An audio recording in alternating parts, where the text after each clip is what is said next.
Approval agenda and changes to the agenda, approval agenda. We actually did have some changes that came in this morning. So school board members, I don't actually have the change, but it's Mr. Bolton, I believe, is going to be making a presentation on there.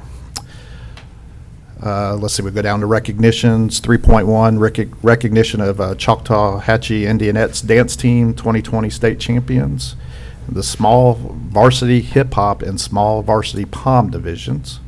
And then we have 3.2, recognition of Victoria Orcutt, Fort Walton Beach High School, Florida's female Wendy's High School Heisman winner. We do not have any visitors scheduled, no administrative personnel appointments. Number 6 is public comment. Of course, we won't know until the night of the meeting. And number 7 is committee and staff reports. Ms. Scallon, anything you'd like to add for the first two? Okay. Mr. Horton, I believe you are up for this one. So, and this is district-wide capital needs update. Thank you, Mr. Bryant, board members. I did upload with Ms. Crawford the same presentation you're going to see today, so you've got it in front of you on your computer, I believe, if you need to reference it. What I'd like to do today is spend some time with you on 2 focus points as it relates to capital needs update. So this presentation is kind of 2-part. One part will be the funding for capital needs and how that's determined and where it goes, and some other information financially that I've worked with Ms. Scallon to prepare. And then the second piece of it will be kind of an update on what's happened the last couple months. As you know, we've been in schools, our operations department with Jacobs Titan, and meeting with every principal and school representatives to identify needs in their schools. And so today you're going to get a presentation that highlights those needs. It does not do a couple of things today. It does not give you an exact dollar amount for all of the needs because I think there are still some things to be considered and options to weigh. It also does not identify exactly which projects are finalized on every list, because that absolutely would come back before this body at a different time as part of a capital program. But what it is intended to do, I think, hopefully, is advise board members on the needs that exist in the district, where they exist, and our ability or inability to meet those needs long-term with our current revenue streams from capital. So obviously, it's a discussional presentation, so as you have any questions or comments, please feel free to break in. I know the superintendent may have comments as well. I do want to thank some folks for helping to put this together, the information. Obviously, going out and visiting 38 sites, our operations department, Dr. Smith, Mr. Bolton, folks from our IT attended every one of those meetings, listened carefully, added input. Actually, Jacobs Titan folks as well. And so there were a number of people around the table that could listen, add to, and help develop these needs lists. So we'll talk more about those when we get to those. If there are not any questions up front, I can get started. Yes, sir? Okay. All right, just a little background information for you. I think you're well aware of some of this stuff. We've got over 32,000 enrolled students now, and in that number it includes our public charter schools. We know we have 3 active public charter schools and 1 more that's scheduled to come online this fall. Steve, real quick, yes, for the general public, there's always some confusion about our regular public schools and our charter schools. Would you please address our charter schools? Which schools are actually charter schools? Yes, sir. We currently have 3 public charter schools in the district. Those are Liza Jackson Preparatory, which is a K-8 school, the Okaloosa Academy, and Collegiate High School. Thank you. Collegiate High School at Northwest Florida. Right. So those are public schools. They operate with through the use of public funds. They have FTE, and they collect funding through the FEFP, the Florida funding model, just like we do. The school district operates as a pass-through agent in those instances. And so I know when and if you have specific questions about that, Ms. Scallon can address. And the fourth approved charter application would be for the Destin Charter High School. And I'm glad that you announced those, because there's always confusion out there what's a public school, a traditional public school, and a charter school. So Yes, sir. thank you for. And if I could just point out also for the public that governance of those charter schools is within their purview. They self-govern themselves. And so the decisions that they make, those are their decisions. And they may follow various school board provisions, but that's their choice if they do. And they may operate entirely different and really are not under the purview of this school board nor this superintendent. Yes, sir. We have 38 district-operated schools. That's right. Across 37 campuses. Northwood Elementary and Richburg School do operate on an existing building structure together. And in truth, Riverside and Shoal River Middle School are two schools that are on one large campus together. And then the 3 operating charter schools that we've already identified. Just as a reminder to folks, as a capital needs introduction piece, 61% of our schools are over half a century old. We have over time added newer sections to schools under previous programs. We have not added any new sections to schools since at least 2010. So we went back 10 years, and so wings or things like that, in working with Jacobs Titan in their construction program, that's what was reported to us. So 75% of our schools are over 45 years old. We have 2 schools that were built this century. That's Shoal River Middle School and Riverside Elementary School in Crestview. And then we continue to report 160 plus portables in use across our district with an average age of 27 years. One of the things that we'll talk about a little bit further along in this presentation is with the aging schools that we have and a growing population that we're going to talk about today, comes a need for more frequent repairs, more large dollar capital needs, such as roof replacements, HVAC work, and the like. And so the older our buildings get, the older our infrastructure gets, the more we're seeking to repair, replace. So the challenge is there. And then as a not last but not least piece, the bus fleet that we operate is among the oldest in the state. We, for the last two times in the last 5 years, have received surplus buses from another school district to help supplement our fleet and replace some of our older buses. So that's appreciated, but it's not something that's very pleasing to families and parents when they are looking at the condition and age of our buses.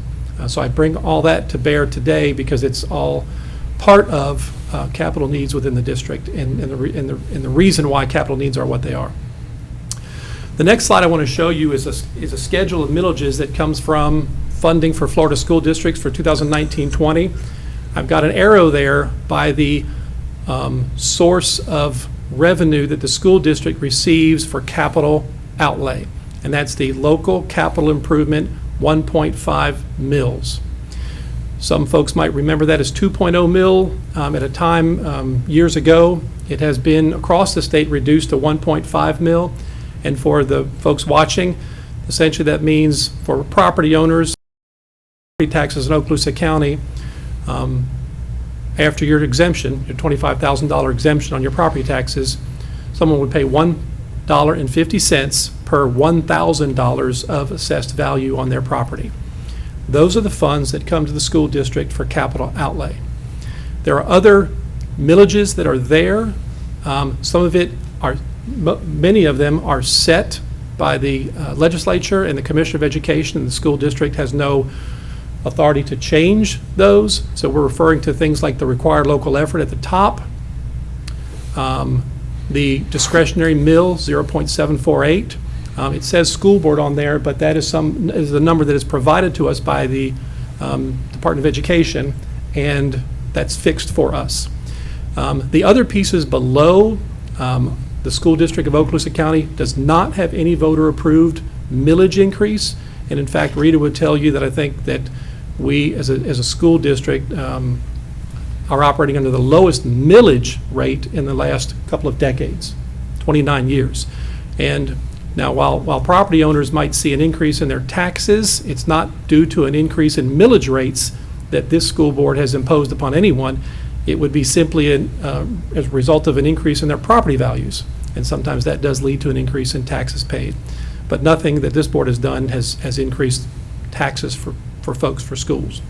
So that highlights the extent of capital outlay funding for the district, with a couple of minor exceptions that we'll talk about on the next slide. Okay, comment, question? You summed down until about, I'd say, 10 minutes of full semester's course. It's amazing what you can find on the internet. The next slide was produced by our own finance department, Ms. Scallon, and what this does is it identifies for the 1920 school year that we're currently in, the capital project funds. And this applies for new revenue only, and I want to explain that as well, because every school district is required by law to maintain certain reserves in funds. And so while those are sitting in reserve and needing to be maintained there for emergencies and things like that, this particular slide does not address that. It addresses what comes in a given year from Tallahassee and from the federal government. Okay, so you'll notice that the main line there is local total new revenue of $28,821,225. There is a smaller component of state that is $907,321.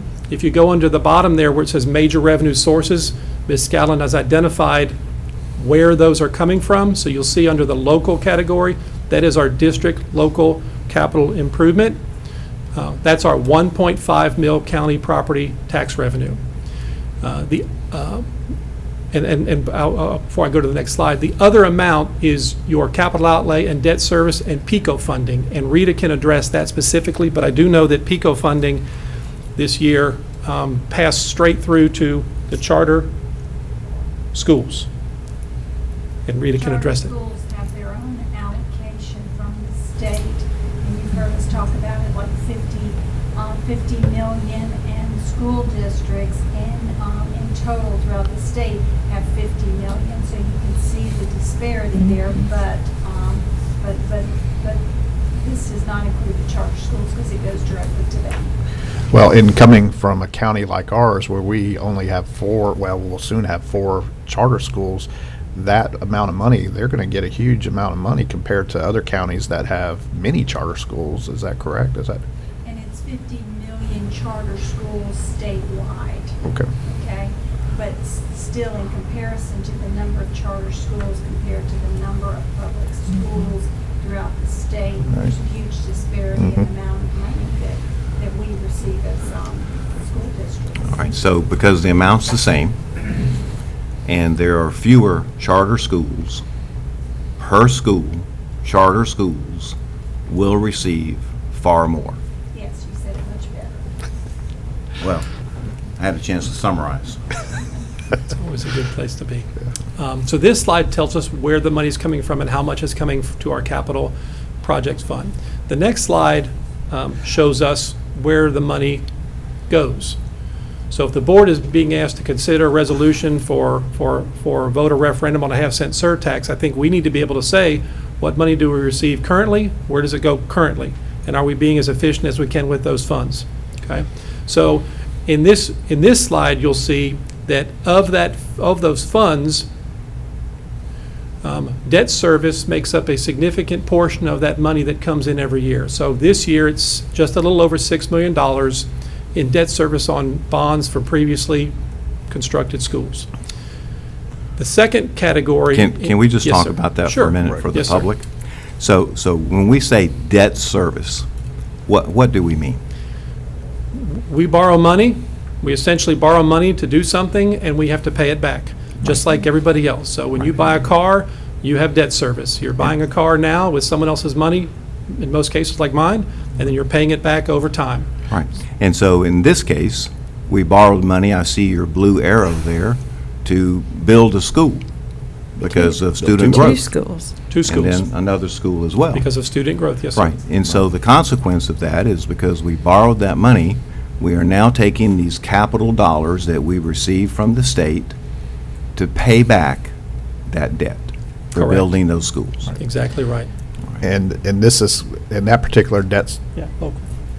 Yeah. and that particular debt service is scheduled to end next year, I believe it is, or the year after? Not next year. It's 2 years Yeah, out. two- I think years, next yeah. year it's about the same. The year after it's reduced, and then I think it's paid off after Right. that. And I think, Rita, a few years ago, and it may not have been with this board, but oftentimes she's on the lookout for more favorable debt That's right. vehicles. And so there was a time where we could save some money as a district by restructuring, refinancing that debt, just like you do with your home Right. Right. mortgage. And so we're always, I know she's always looking to do that, does a great job. So just for the public information there, so that debt service will end in a couple of years, like we said, but until then, and if the voters don't approve a half-cent sales tax, then we technically really can't do anything until after that debt service is paid off if we want to try to build another school or something in the future. That would be my recommendation, yes, sir. So you're talking 2 more years before we can even think about building another school. So you're talking maybe 5 years before we could actually get a school built, with the way it's set up right now. So I think that's why we're here today, Right. to contemplate Right. the question. And that's why I'm saying that. Yes, That's, sir. Yes, sir. 5 years it seems like a long time, but it comes pretty quick. It does. You're absolutely right. And I just want to emphasize the point that I think you already made. These 2 schools were built how long ago? 2009. 2007, 20 years. 2007, yeah. So They we're were the only still, ones built this century. because I've had the question, building schools is very, very expensive. We won't build a school for $7 million. No, sir. Exactly. And it's No, not just sir. expensive in the cost of the facility, but in the land That's upon right. which to situate a That's facility, right. which we need to be sure we take into account. So when folks talk to me about a half-cent sales tax and we can build all these new schools, the reality is, based on the revenue that would be generated, that would be extremely, extremely difficult, because I think the numbers I've heard is anywhere from 20 million to 40 million, perhaps, to build a school and acquire the land and so forth, maybe more. So I just wanted to point that out, because people are asking that question in the various community events that I attend, is that, oh, great, well, you'll have $6 million and you can build a new school. And the reality is they're much, much more expensive than that. And I know Mrs. Scallon will find the best rate possible and the lowest cost possible to do our construction projects, but I really appreciate you pointing this out. Yes, sir. Very Yes, sir. important. And then, so we move on into that capital project funds, district-wide technology. So all the computers and technology for classrooms and teachers all comes from that capital projects fund. Now, embedded in that question is, does it have to? Does it have to? Well, I think the answer to that would be, operationally, it's the most logical source for this particular program. So it is certainly available to use capital for this. This covers all of our infrastructure, all of our wiring, all of our devices in our schools. And so it is significant for the district. And we pride ourselves, while not being a one-to-one district, making sure all students have quality access to internet and programs. Eric Mitchell and those guys and Dustin Keith do a great job keeping up with things and refreshing devices and assets so that they are current for kids. We don't have 6, 7, 8-year-old computers that don't work on our shelves. We've got a good quality refresh program that keeps current devices in our kids' hands. We also are doing good work with our switches and our routers and our infrastructure to make sure our bandwidth is as robust as it can be. Okay? And the growth is exponential in terms of students and devices and their needs. And so we're always trying to keep up with that. And of course, that's valuable because that's what the employers ask. That's what families want. We want our students to be up to par and competent on the latest equipment and technology so that they will be competent when they enter the workforce. Yes, ma'am. Exactly right. And it's how we do testing now, Yes, sir. Many times. how we're measured. It is. It is. The third column, and I think I forgot an arrow for this one, is our school maintenance, our general school maintenance transfers. So you'll see many, many districts do a transfer for general school maintenance. So that covers a lot of the projects, not the big roofing projects, not the giant HVAC, but the day-to-day things that we do to help keep our schools running, the things that sometimes people refer to as patchwork that we need to do because we have to do, and have a lot of deferred maintenance that can't be completed when it needs to be. And so that 5.5 million goes there. So it's not moving away from capital needs. It's addressing buildings. It's addressing our facilities and from grounds and stadiums all the way through to everything that needs to be done in a building on a maintenance standpoint. Okay, so what that does to me is it shows me that I've got about $11.668 million left this year for capital projects. That's that number that's up on the top, right? So the total of 29,728,546 minus the things we've already accounted for, paying back our loans on the schools and technology and transfers out, leaves us with that 11,668,908 in the middle of that sheet. Now, I don't have another slide for this, but we've talked about this many times. Those are the funds from which we derive school safety money, single point of entry money, perimeter fencing, parking and bus ramp solutions at Florosa Elementary that are working well. Air conditioning? Air conditioning. And so any number of large projects, it's from that we actually have to purchase portables and set up portables when we need them. So that $11.668 million spread across 38 schools, when a roof at Niceville High School, or actually 3 roofs that we're doing right now, if you've driven by, that 3-roof project is $1.4 million. The security that this board approved this year by line item was just a tad under $6 million for schools. Half. So you take a look at that 11.6 million, you're down now to under 6 million, closer to 5. And then we've got many other things to do. So ADA compliant playgrounds that we're working on across the district, $250,000 a year budgeted to do that. So that money goes quickly. It certainly doesn't leave us with any ability to build wings on schools, to expand cafeterias and auditoriums and do those sorts of things that we know from visiting our schools is a needed piece. There's just no funding to do it. And Mr. Horton? Yes, sir. And if you would even add on this, as you know, you talked about we have an aging bus fleet. And as you know, in August and September, we have a lot of calls about air conditionings. And I'm sure that'll come up again in May. And this is a source to be able to purchase buses. But you can see here, where you have limited funds, it's difficult to get on a bus replacement program. But if you could just address that just a little bit. Absolutely. So with about 180 buses in our routes, we should be replacing that, refreshing that fleet at least 10 to 12 buses a year, and that even at 10 buses a year, it would be 18 years before we refresh the fleet. That would be, an 18-year-old school bus. Now, I think that's a great goal for us, and that's one of the things that we want to do, is make sure that our capital budget includes that. We can put coolers with ice water on the buses in the first 2 months of the year to help our families out, and we're going to do that this year. I haven't told Jay yet, but we're going to do that. But we really have got to get to a place where we're refreshing our bus fleet. It's a complicated set of parameters. Yes, sir. And how have we currently been replacing our bus fleet? Right, so that's where we've worked with Escambia County and received, I think in 2 different instances, some buses that they discarded as surplus. So they were of no value to them anymore.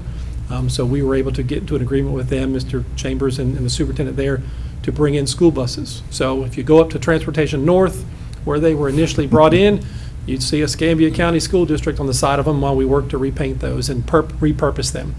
And how old were those buses?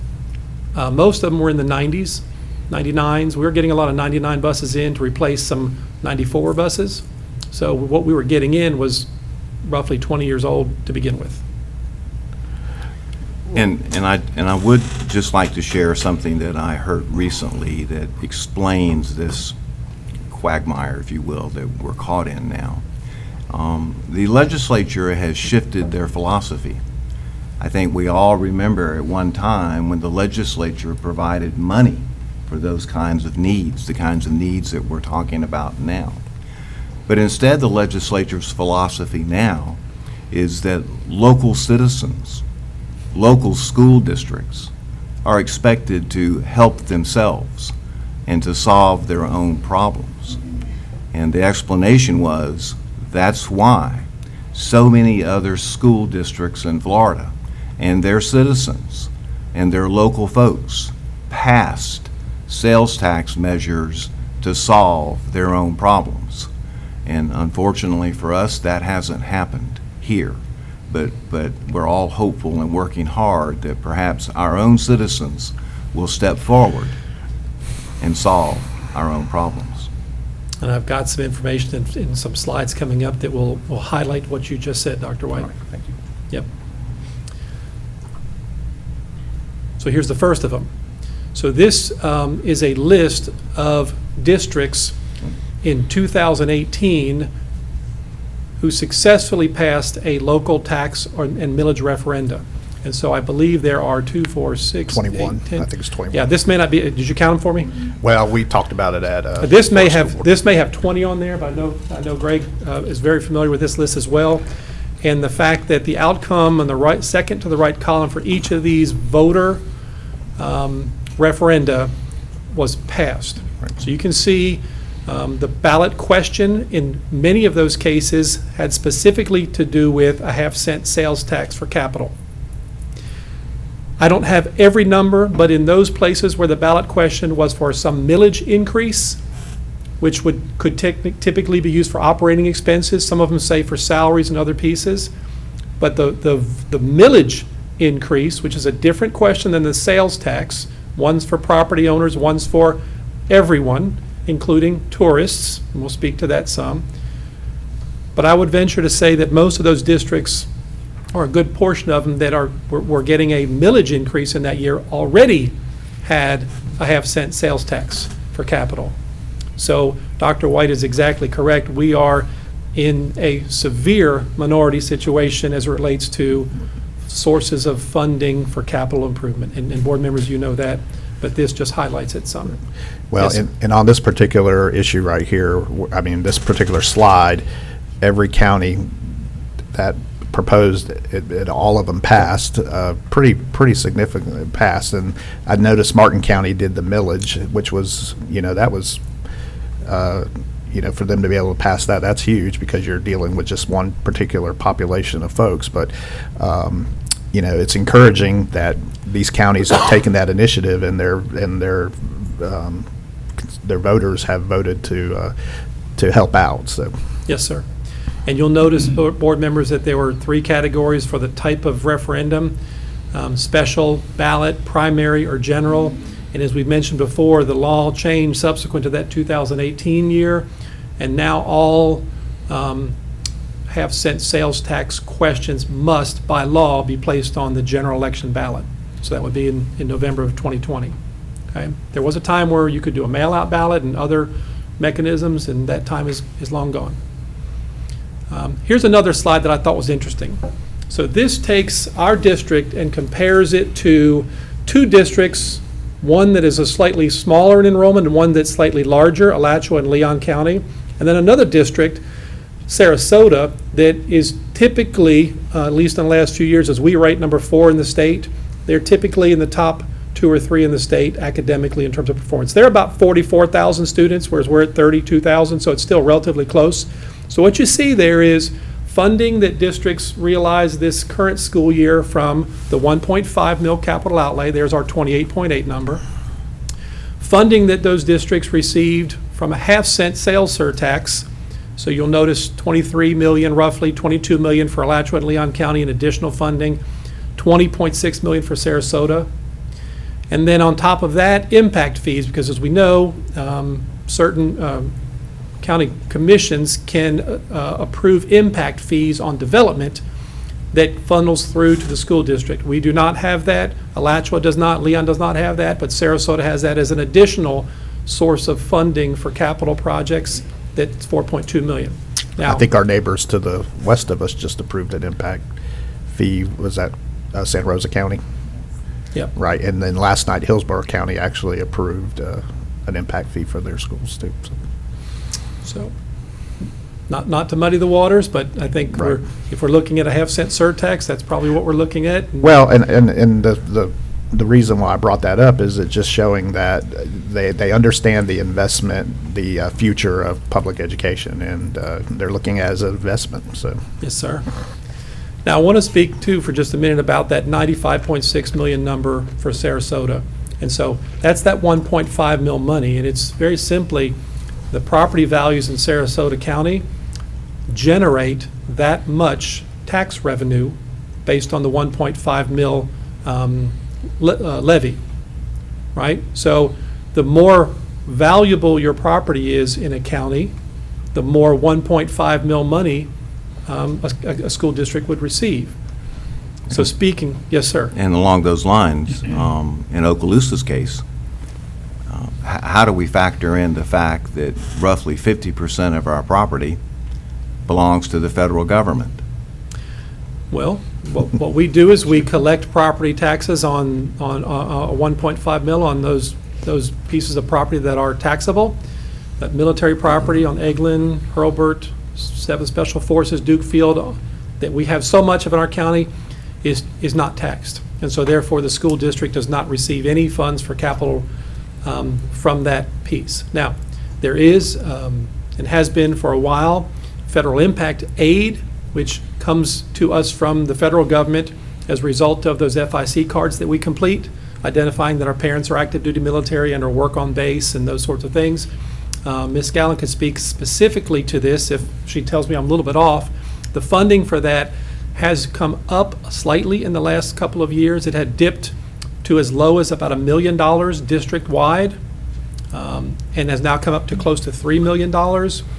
But those funds are not earmarked and able to be used for capital use. And I remember a time when the federal government provided impact aid funding for local school districts that has separate provision for capital projects. And of course, as you said, no longer do they do that. Yes, sir. And Mr. Horton, also in light of Dr. White's comments, which he was absolutely right on the mark in terms of property taxes and such. So I'll also discuss Walton County, who's a great friend of our district, but discuss their county as well. Yes, sir. So Walton County lacks the military base and presence that we have in Okaloosa. Their taxable value on their property is such that it generates essentially the same amount of 1.5 mil money as Okaloosa. So whereas we have a little under 30 million, this year they had a little under 30 million. The difference being Walton County has a third or less than a third of the number of students that we do. And then by conversely, we have 2.5 times more facilities than they do. So you take that capital budget and spread it over 38 sites or 13 sites, whatever the number is today, it makes a difference in what you can do in terms of how deeply you can delve into schools and projects. So not Walton County's fault. The funding mechanism that supports capital in schools is what it is. And that, again, that's what produced the number for Sarasota. It produced it for Walton County. And so they have that benefit to spread over far fewer kids and locations.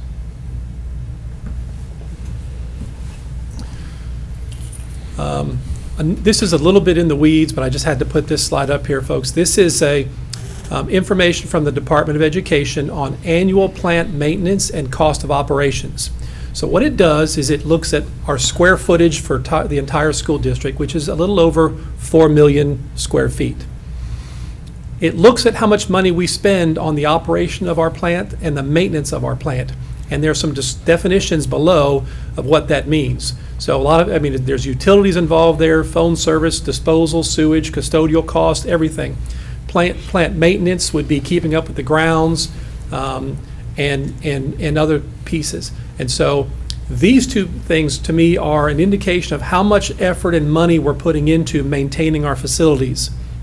You would think that the older the facilities are, the more in disrepair they are, the less efficient they are from an HVAC standpoint, you'd be spending more money in this category. Well, in fact, I think the maintenance and facilities folks do a great job. The state average for this particular metric is $5.39 per gross square foot.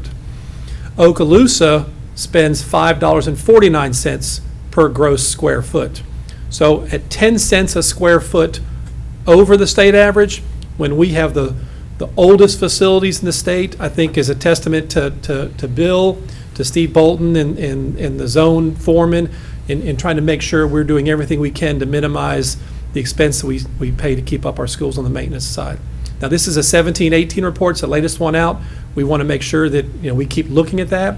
I would offer to you, though, that if we had better facilities, if we had better HVAC, if we had fewer things that need to be done in our schools, it's probably likely that we could lower that to the state average, if not better. And so just from a point of reference, 10 cents per square foot over 4.5 million feet, the math on that is about $475,000 a year.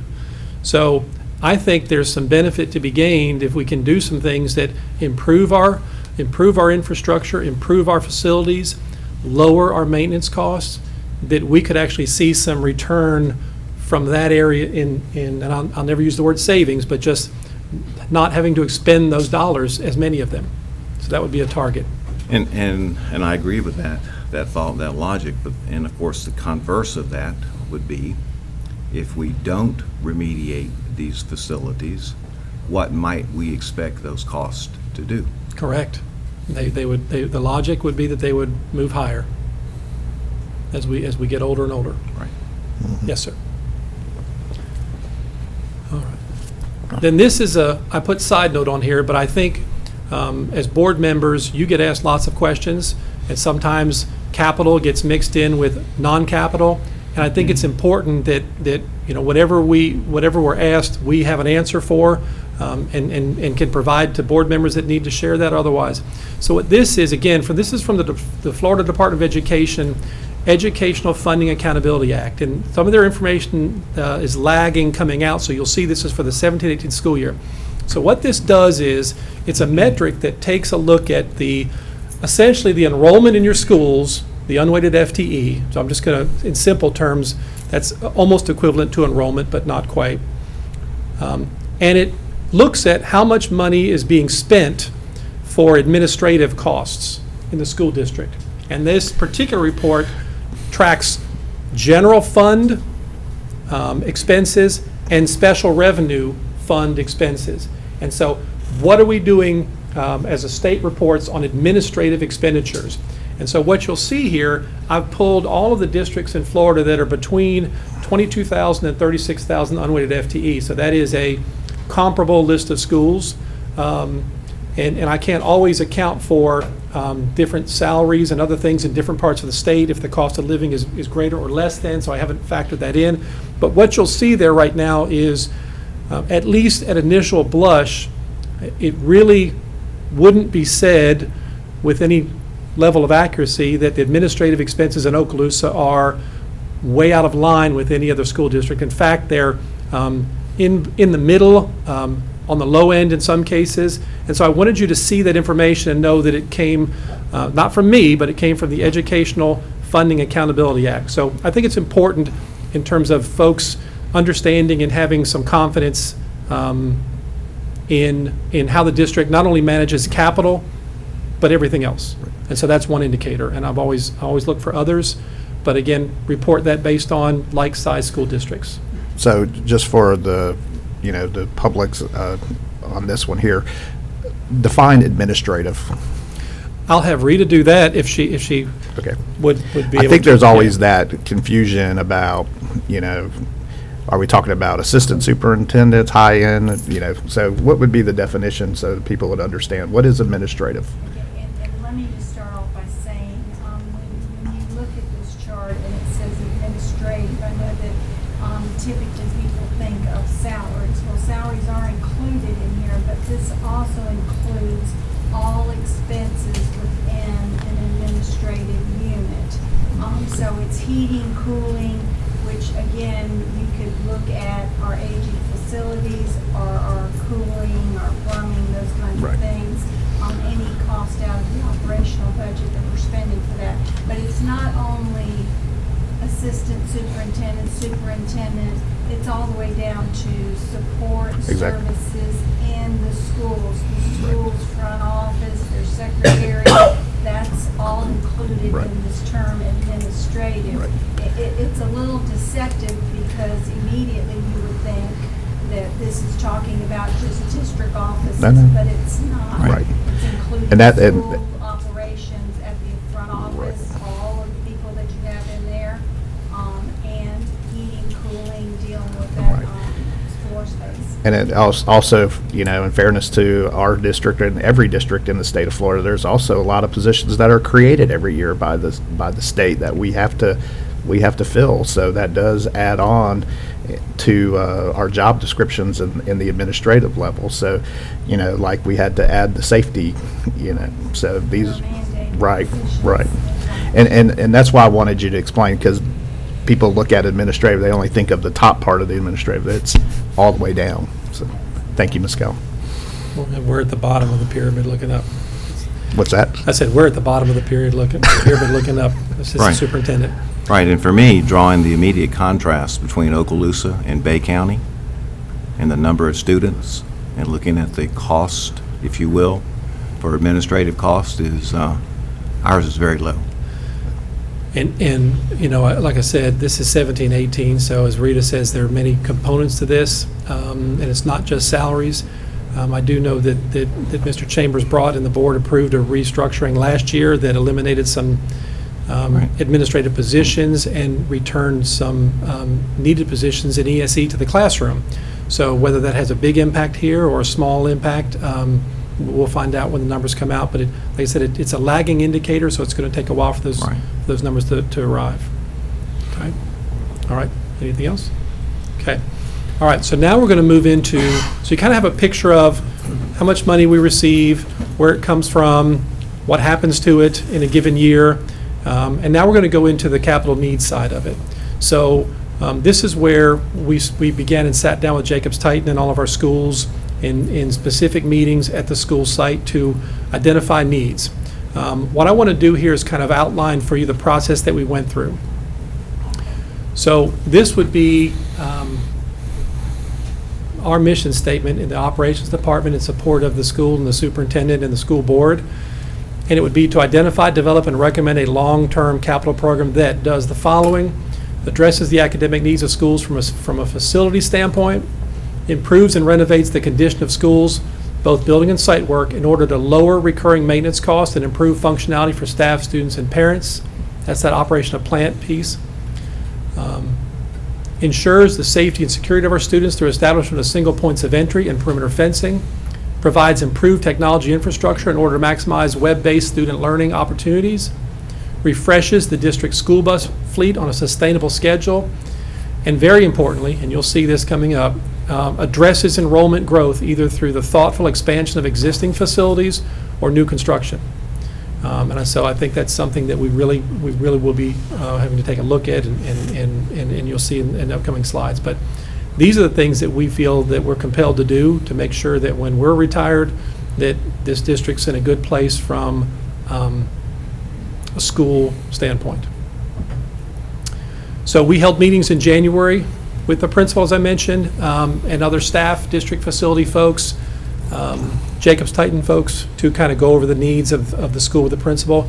We brought with us specific information that we knew from maintenance work order histories or enrollment projections, so that when we walked into the meeting, we all had a sense of where it looked like the enrollment in the school was going, what are the biggest issues based on work order analysis, and so using that process to develop a list of needs. And Mr. Horton, I would like to speak to that just for a moment, because in my opinion, there has been circulated a fallacious argument that perhaps the school district and the school board could have planned better over all of these years. And so in light of this information, we've always had a 5-year capital outlay plan, a 5-year capital outlay budget, but that was created in light of the available funds that we had. We always knew there were other things that needed to be done. And so now we're bringing those forward in this new list. But this school board, this school district, for the last as many years as I can remember, has always had a 5-year capital outlay plan where we did that plan based on the available revenue that we had. And we knew there were things that needed to be done. I mean, when we talk about these old schools, one thing that often gets overlooked is the underground piping that corrodes and erodes and has to be replaced. And we've always known that. We just never had the money to repair it, as your slides have shown. But I want to make sure that the public knows that this school board and this administration and the previous administrations and the previous school boards have always had a 5-year capital outlay plan. We've always had a plan, but that plan has been based on the revenue that we had to spend. And I just wanted to make that point in light of that, what I believe is a fallacious argument that's being circulated. In fact, Dr. White, I believe that that is required by state. I think that we must have that. It's due periodically to the state. Absolutely correct. Yes, sir. And Mr. Horton, and to add on to what Dr. White said and what Dr. Kelly just spoke of as well, and you kind of alluded to it earlier, so talk about Niceville High School's roofs and how that impacts what Dr. White just stated. Well, the best laid plans. And so we have a number of, we came into this school year with a number of schools that we knew needed roofs. Niceville was not at the top of that list, but subsequent to this summer and fall and some continued deterioration, it was deemed necessary by all folks in the facilities department and with Jacobs Titan involved as well, that Niceville's new roof had reached a point where it had to be replaced. And so the plan contemplated Niceville's roof being replaced at some point down the road when funding was available, but it needed to happen now.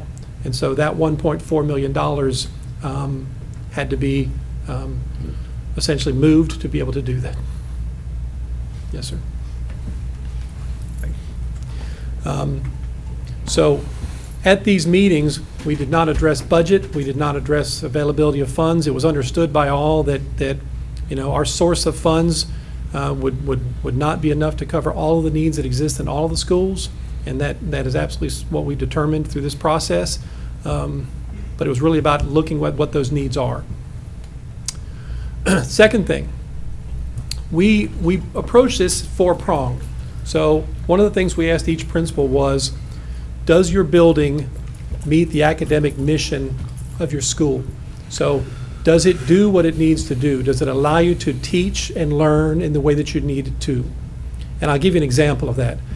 One of our schools has some labs that were built a long time ago where the room is kind of partitioned, where you've got kind of lecture seating on one side that's very tight. And then you have some space off to the side that's adjacent that is for lab.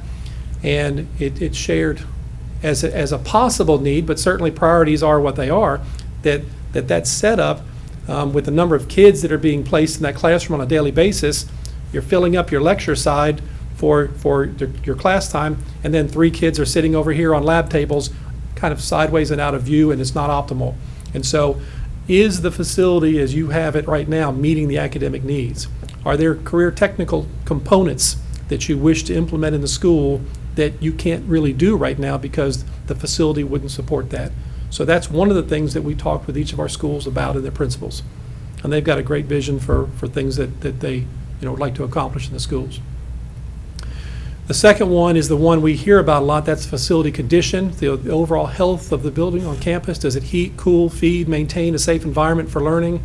Are things falling, from the ceiling panels or underground, or coming up from underground, or the restrooms don't work half the time, those kind of things. So we focused on that too. And again, this is where the maintenance folks, facilities folks have a big input in terms of, how often they're working on problems at a school. The third thing was the site condition, which sometimes it gets overlooked, and this is a critical component, especially as you look at growth and what might occur when you have growth.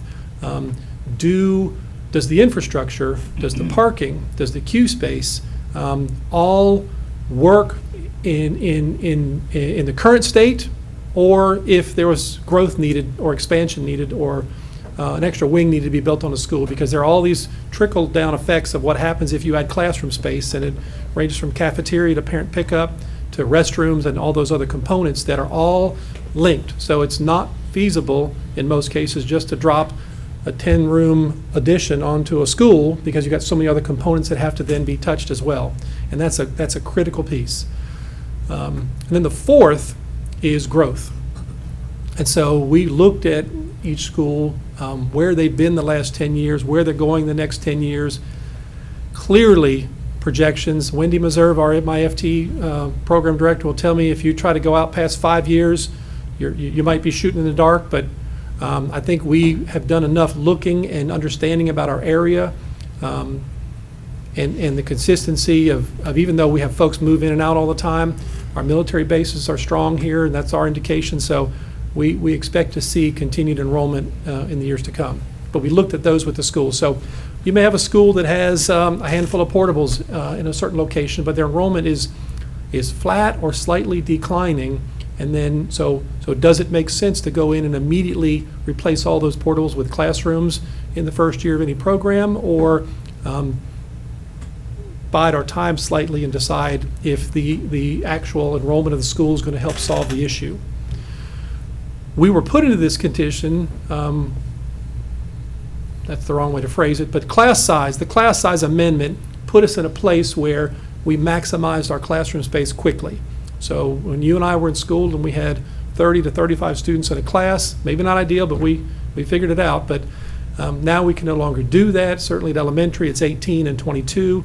And so we've filled up classrooms, even in schools where the growth has not been that significant over the last 10 years, class size itself. And that's not something that this board implemented. It's a constitutional piece, and it's required in statute, and there are penalties for not complying with class size. So we make every effort to make sure we do that. But that's one of the reasons you'll see when we look at this that some of our schools have filled up. And I hate to keep interjecting, but I would say that the public should know that it's not just classrooms that we filled up. We filled up stages, we filled up portions of cafeterias, and we turned those into classrooms before we moved to bringing in portables. Right. And now we've done both. That's exactly right. So in a school where there are 6 or 7 or 8 or 9 portables, you're going to look and you're going to find other spaces in that school that are not ideal for classrooms that are classrooms now, whether it be off of a library or something along those lines. So when we say 160 portables, the impact of that is really not 160. It's really more than that based on spaces, that folks are using for classrooms. One of the things that we now are looking at doing, and again, coming out of today, I won't be presenting you a list of every project at every school for your approval. It'll be hopefully a sense on your part of the scope of the need and the lack of available funding to meet that need. So we'll go forward once we conclude this process and continue to work to identify those final project lists for every school, because in some cases the district would in place, and I know Mr. Chambers and this board does, safety and security above all else. And so where that has to happen, it still needs to happen, it will happen. And it'll happen whether this surtax is approved or not. We'll have to continue to make sure we work through our single point of entry projects as quickly as we possibly can. The learning environment in the classrooms, and then growth. So prioritizing those needs is something that's a challenging thing to do. And it's not always the case that everyone agrees on what the priority is. I think that's an important piece of it, because when schools have input, they understand what their needs are. This board may also have some ideas about what priorities are in our classrooms from a safety standpoint. And so those obviously are blended together to come up with the list of projects that we think we can support over the next several years based on sources of revenue. And I have a question about Yes, sir. that, Mr. Horton, because I remember that I believe the last time our local citizens voted to support the half-cent sales tax, I think it was 1995, It was. there was a specific list provided for every school as to what would be accomplished with those funds. Do you envision us having the same kind of document? Absolutely, absolutely. And I think that document would be completed and vetted through all of the appropriate folks, including principals and school-based folks, prior to anybody getting anywhere near a ballot box, a ballot booth. Excellent. And so that would be something that we'll continue to work on if this board passes this resolution and sends it to the county. We'll be working on that immediately and continuing to do that through the rest of this school year with the anticipation of those final approved project lists being ready in the summer. I think I remember that document actually appearing in the newspaper as a full-page ad at one time. So Yes, sir. everyone knew clearly what was going to be provided for at every school, and there was a list. Yes, It was sir. a metric Yes, that we sir. could be judged by. And to be clear, that the responsibility for producing that list falls on us, falls on our principals, our board, our superintendent, and we would be the ones, and you would be the ones who would approve that list finally. At that point, if there's a group out there that's representing the half-cent sales tax in a public domain, we would simply hand that list off to them and say, here's what we intend to do. And so that process is something that we're going to continue in earnest through the rest of this school year to complete. And if we're blessed enough to receive this half-cent sales tax as it pertains to this discussion, what is the accountability measure that we would utilize to ensure that the funds are spent on exactly what we say that they're going to be spent on? Yes, sir. Well, this board has already looked at resolutions in the past, and I think they would, not to put words in your mouth, but I think you've already indicated that it's important that there be a citizens oversight or citizens advisory committee that looks at this carefully, that looks at the expenditures of funds as it relates to the projects that the board has approved, and make sure that they report transparently, not only back to this board, but also through public, whether it be a public dashboard to track projects for this particular district and this capital program, that is widely reported and transparent, that the projects are being completed as identified. So that's a critical component. I would expect that since I'm the public information officer, I'd be coordinating after the fact with the Daily News or anyone else who wants to do updates on where are we 6 months, a year down the road in terms of our project completion. But that is, I think, is a critical component to it. And the other piece, obviously, is these funds are specifically earmarked for capital and nothing else. And so they can't, by law, be used for anything else. They can't be used to pay salaries. They can't be used to add staff. They can't be used to buy textbooks. They've got to be used for defined capital purposes that we've outlined today. And for the public, when we say capital, what does that mean? It could be construction, renovation of facilities. It could be technology and infrastructure. It could be school buses. Heating and cooling? It could be heating and cooling. Underground piping? Can be piping. It can be roofing. Any number of those items that involve the physical plant in the facility, and technology and buses. And so that's what capital outlay means, and I appreciate you defining that for the public. Yep. And then to add on to that, that doesn't go toward salaries or benefits or anything else that's out there besides. Yep. Correct. It will be the most closely monitored and accounted for spending that we have. I would venture to guess.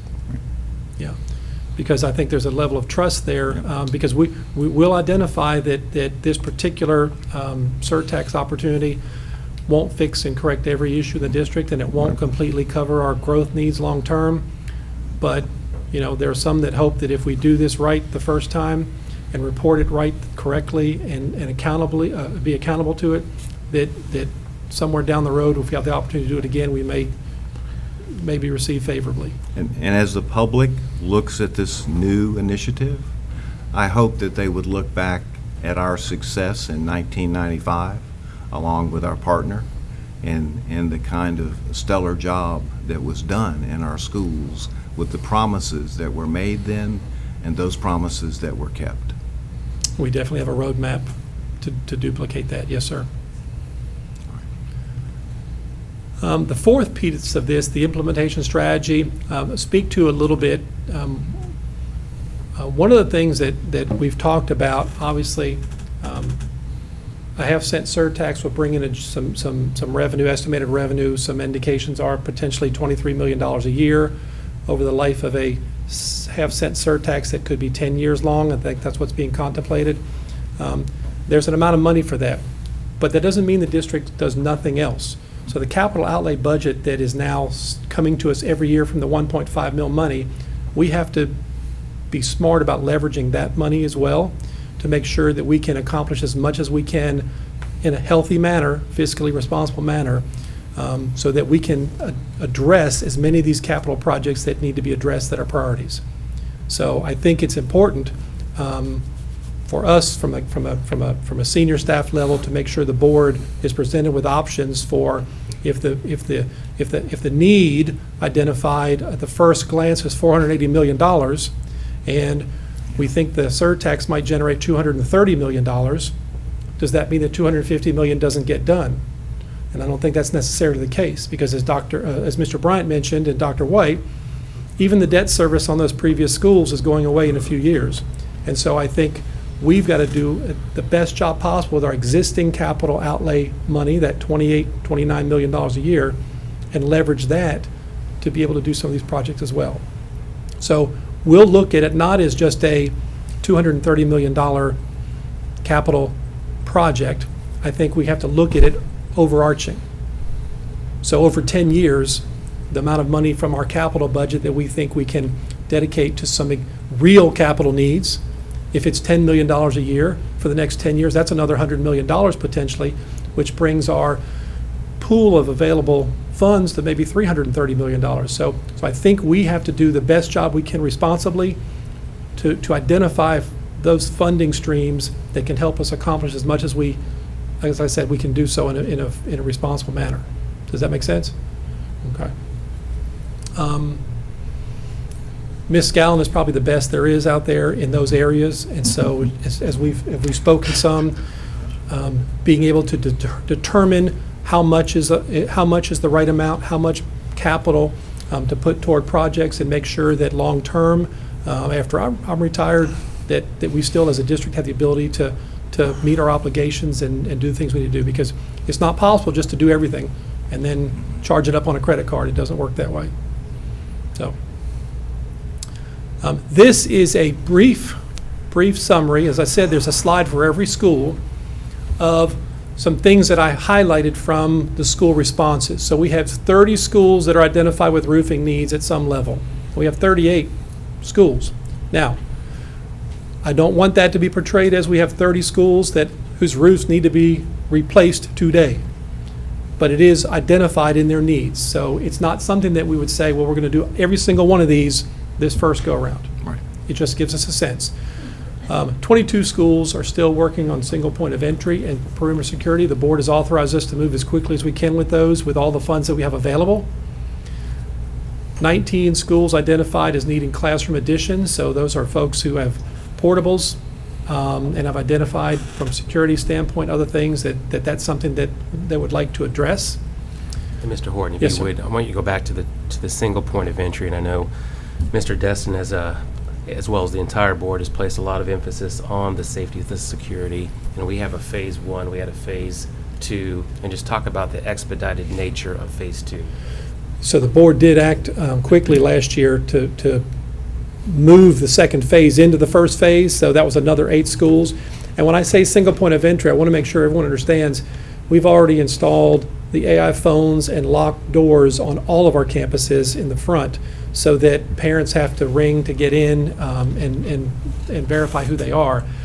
Many of our schools have fencing already, not complete fencing, and our single point of entry projects also have some other pieces to them that create secure entryways for parents and all to drop off kids and that sort of thing. So We're working right now on 8 schools, and we'll have those finished up. And again, rain or shine, regardless of what happens with this particular surtax, we're going to bring to you another request for the next set of schools to begin as quickly as we can. Mr. Horton, real quick on the, you mentioned airphones. Explain what the airphone is, what you're talking about. AI phone is that audio-visual device in the front of the schools where Okay. a parent will walk up to it, or even a student who's getting there Right. late, and they'll push the button, and it's a two-way communication with inside staff. It's a video and audio. Right. And so the staff then can vet that person and push a button from their desk and let that person enter the school. Right. Well, in the sake of transparency, you did say all schools. I would have to respectfully. There's a couple of schools Okay. where we're working on their project to- Right. because it Right. wasn't feasible because of based on where the Right. front office was. You're But when right. you say all schools are, they're, I wanted to make sure the public knew that, yes, we are going to put them in all schools, but not all of them right now are operational. Yeah, So- there are a couple where Right. that phone's not up and Right. running. So, And, I'm sorry. no, go ahead. And that brings up, and I will speak just a bit about it later during board member comments, but in 1995, the school board and the superintendent decided that none of the half-cent sales tax funds would be used should the voters approve it for administrative offices. And that will be something that I suspect that the school board will talk more about later. But I would point out, and Mr. Destin, I appreciate your work on this, because when we look at those 22 schools in need of a single point of entry, the reality was and is at one particular school I know of, we had to spend capital outlay money on an administrative office because we had to relocate that administrative office. And so I would suggest that in that case, that would be an appropriate expenditure of those funds, because there was no way to have single point of entry at that school with the school office located where it was. And so I think that as we head into this particular area, we'll probably have to understand that, yes, in some cases, because of those kinds of constraints, some of these funds might have to be spent in that manner, but we should be very specific, and we should point out clearly why those funds would be used that way to the public so that they understand. It's not about building Taj Mahals in school offices. It's not about that at all, and it certainly wasn't that case in 1995, because I remember I needed one but didn't receive it. And, And and Dr. White, I believe, you were talking about a previous, but we do have a school out there right now that is going through that. Right. But those offices are going to be converted into classrooms, so That's there's right. going to be a trade-off on that, so. Right. And I'll talk about my visit there a little bit later. Yes, sir. And for the folks in public, that rationale is very simply schools that were built 40, 50 years ago oftentimes had the administrative office in the center of the school. Baker's an example. And so you can't have a secure campus where folks have to come through a single point of entry to the front office area if it's in the middle of the school. So I think that's exactly what you're speaking to. I might make one comment, Chairman. As Mr. Hortman has assured and we all support, we're going to go ahead with the security needs of our schools, irregardless of the passage, but I think it needs to be real clear to the public, and I'm trying to make that so that to do that, we will have to take the money, approximately 20 million, out of our current capital flow, which is inadequate to the extreme right now. So this half cent is very, very important to us being able to go forward with our security needs. Without the half cent, can we do it? Sure, but we'll have to defer $20 million worth of other projects in order to do it. And so, without the half cent, it's a decision. Right. Do you care about the safety of your children and grandchildren, or is it not a priority? And that's kind of a stark decision, but it's one that our citizens are going to face. Well, and Mr. Destin, out of respect for you and your position outside of the school board, in your particular business, I mean, if you don't have money coming in, I mean, what do you do? You cut other things, Right, you're in trouble. right. Sir. So that identified a list. I won't read it for you, but those are some of the things that indicated. Jacobs Titan has a good ability and a track record to look at, and board understands that if they're working on a project for us, there's a whole pre-GMP and GMP process that identifies specific costs, and those costs are vetted and validated by an independent party. And so those pieces, obviously because there are no plans and designs for this, have not happened, but they do have a good ability to give us information about cost estimates that are non-binding, but it does provide us a sense of scope that allows us to kind of go forward with this process.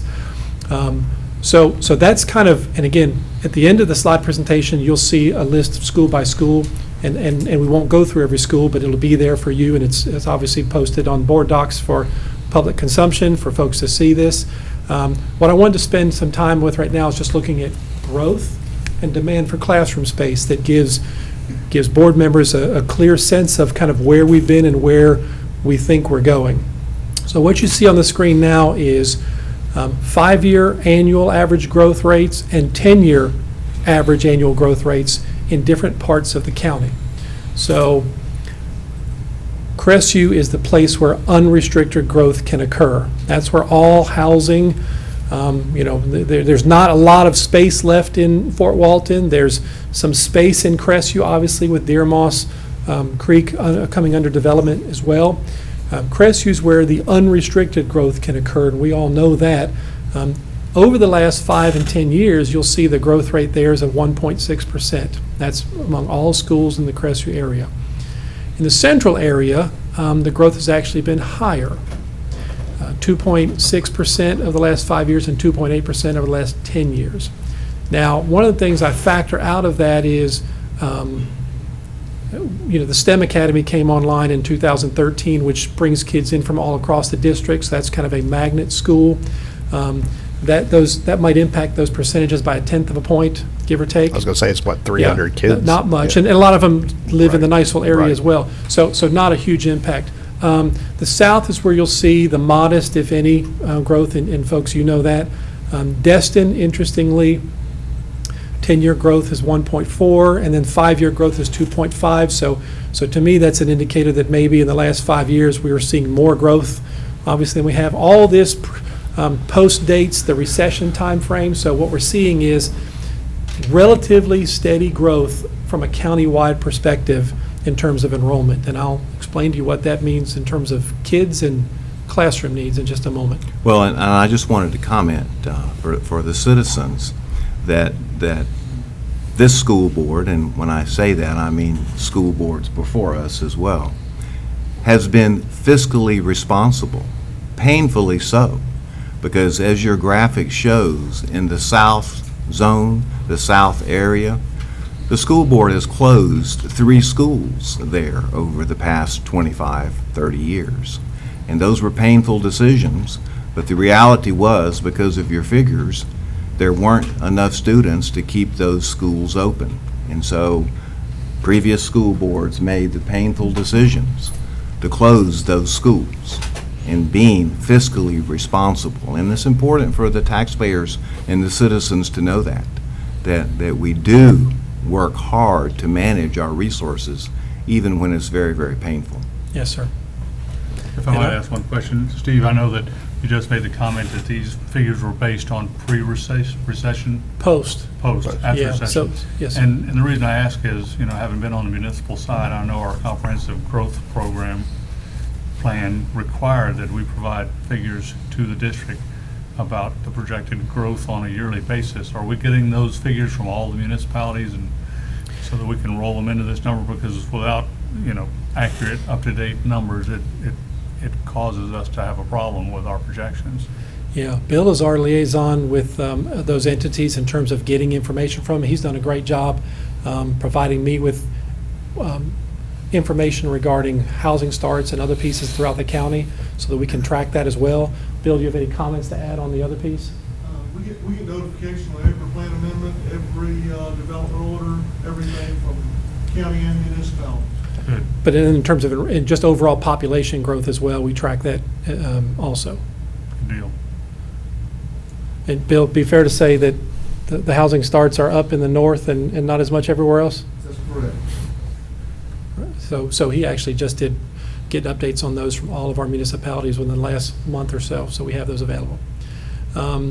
So then, what this looks like in Okaloosa County is our average growth in student population being shown in that graph. Our current population, OCSD, is 31,235. Now, the first slide, if you're remembering, it said over 32,000 kids. Remember, that included our public charter schools that we don't have a responsibility for in terms of facilities and growth. So we've paired those out. So now we're looking at district enrollment right now. Here's the assumption. The annual growth rate continues at 1.4 for the next 10 years, which is what it has been the last 10 years in this district. That would generate 4,658 more students by 2030. Okay? So just projecting long-term. If we were to use a class size average of 23, and that number derived because we have 18 at the K3 level, 22 at the 4-5 level, at 4-8 level, and 25 at the 9-12 for some courses, not all. Anybody do the math ahead of time? Not that quick. So the long-term need then looks to be about 203 more classrooms. Keeping in mind that we have 160 plus portables right now that we wish we could do something with, we'd like to do something with. So that puts our 10-year projected need at around 370 classrooms. Now again, if you would envision, so I'm just going to throw this out there, if you would envision an elementary school, for example, as having 60 classrooms, that's a large elementary school, and it was all elementary kids, you'd be talking about six more schools worth of classrooms. Middle school, high school. So the need is there. Obviously, it's spread out among geographic and grade level, but there are certain areas where I think that part of our discussion has to be about, not just fixing today, but making sure we have an eye on the future. Obviously, based on this information, the largest impacts would be in Crestview, Niceville, and Destin population centers. So then, one of the things that we have to contemplate, and again, I'm not bringing a final recommendation to you today, superintendent's not bringing a recommendation today, but I think we have to be very deliberate when looking at population growth of this type, where it's occurring, and what we may need to do. So think about a situation where you might have 4 schools over here, all of the same type. They all have portables, 6, 8 portables. They all have overcrowding in all of their infrastructure and site, cafeteria, restrooms, parent pickup, drop-off, all those pieces. And so you have 4 schools here, which that's an issue today. One option would be to go in with a capital program and add a wing, expand the cafeteria to a cafetorium, expand the site work, the parking pickup, drop-off, the parking spaces, do work with the restrooms, add another playground, do those sorts of things. And so one option is to do those sorts of things at 4 different schools and accrue the cost of doing it at 4 locations. And then when you're finished at those 4 locations, now maybe you have a school that is 1,000 or 1,100 kids. So that's one thing. The other approach would be, well, what is the cost of doing that at all 4 schools? And it's X. What is the cost of identifying and locating and creating a new school, constructing a new school? And that's Y.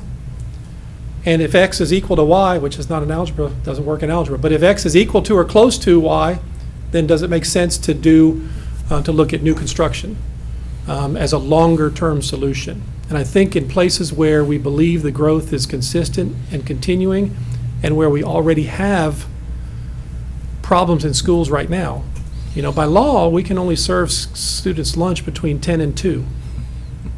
I've got some elementary schools that tell me they're pushing up against those boundaries right now because of the number of kids they've got to get through the cafeteria facilities. So one of the things that we're looking at, the superintendent's having us look at very carefully, is that concept right there. what's the tipping point from where it makes sense to build a new school? Because if part of this school's request, capital request, is new classroom wing, expanded cafeteria, if it happens over here at a different school location, then those needs kind of go away. And so the ask for that particular school may be more about just the security piece, or it could be about renovating certain things that they've already got in place, if it's an older school, or repairing roofs. So that is a concept that, that I think we have to carefully look at and evaluate financially to make sure that we can bring a recommendation back to you about that. So to expand just a little bit, so one of the questions I think this board will have to answer, that I'll have to answer as well, is how big is too big? You look at Davidson Middle School. Do we want Davidson Middle School to be at 1,500? You look at Blue Water Elementary School. Do we want them approaching 1,200, 1,300? Ruckle, 1,500. So what do we want them to look like? Destin Elementary, a K through 4 school, do we want them at 1,200? So it's how big is too big? And like Mr. Horton just said, let's just say that we went to those numbers. What will that cafeteria look like? More bathrooms. So there's a lot of so a lot goes into this, but how big is too big? And I would just add, and I know that you'll factor this in, and I'll choose this term for you, your calculus. There are personnel costs associated with building new facilities. And so when you run your calculations, and of course those costs will not be a part of these funds. So you'll have to include all that should you choose to add, present to us adding schools. Mm-hmm. You're absolutely right, and they're ongoing. And I'll just make a comment too, on a slightly different topic, but having lived and worked in both of those last 2 schools that were built, Davidson Middle and Destin Middle, I think it's really unfair and inequitable if we build 2 schools at the same time, and one is a ramp school with all of the potential extra issues that brings, and one is an indoor school. I think we should really carefully consider being equitable to all of the citizens in all of our schools, and whatever model we choose, they look similar. Mm-hmm. And I think that was done with was it Blue Water and Walker, whenever they were built back in the 70s or 80s, and those are identical schools. So your point's well taken. So this is not anything other than some food for thought. I think when you look at the growth, we have to do some analysis as to if or where some potential schools could be constructed. If you look at the Crestview area right now, their elementary schools are over capacity all. Their middle schools are now over capacity all. So there's contemplation of looking at an analysis of what it would take to get those sets of schools up to where they could not only handle their existing students, but also growth. And so those 2 are contemplated. I think in the central zone, there's the highest growth rate right now in the central zone at about 2.6%. The interesting thing there is the central zone has not been accepting controlled open enrollment waivers from other areas. So one of the things that to look at obviously is, are there several hundred kids in the last 5 years, while the growth has still been high in the central zone, are there hundreds of kids that are still coming down from other areas of the county and filling up these schools? And since I work in controlled open enrollment, I know that PLU and Blue Water and Edge to a lesser extent and Ruckle have all been closed, and Niceville's been closed for the last couple of years. Have all been closed for the last several years. And so the growth that we're seeing in these schools is not just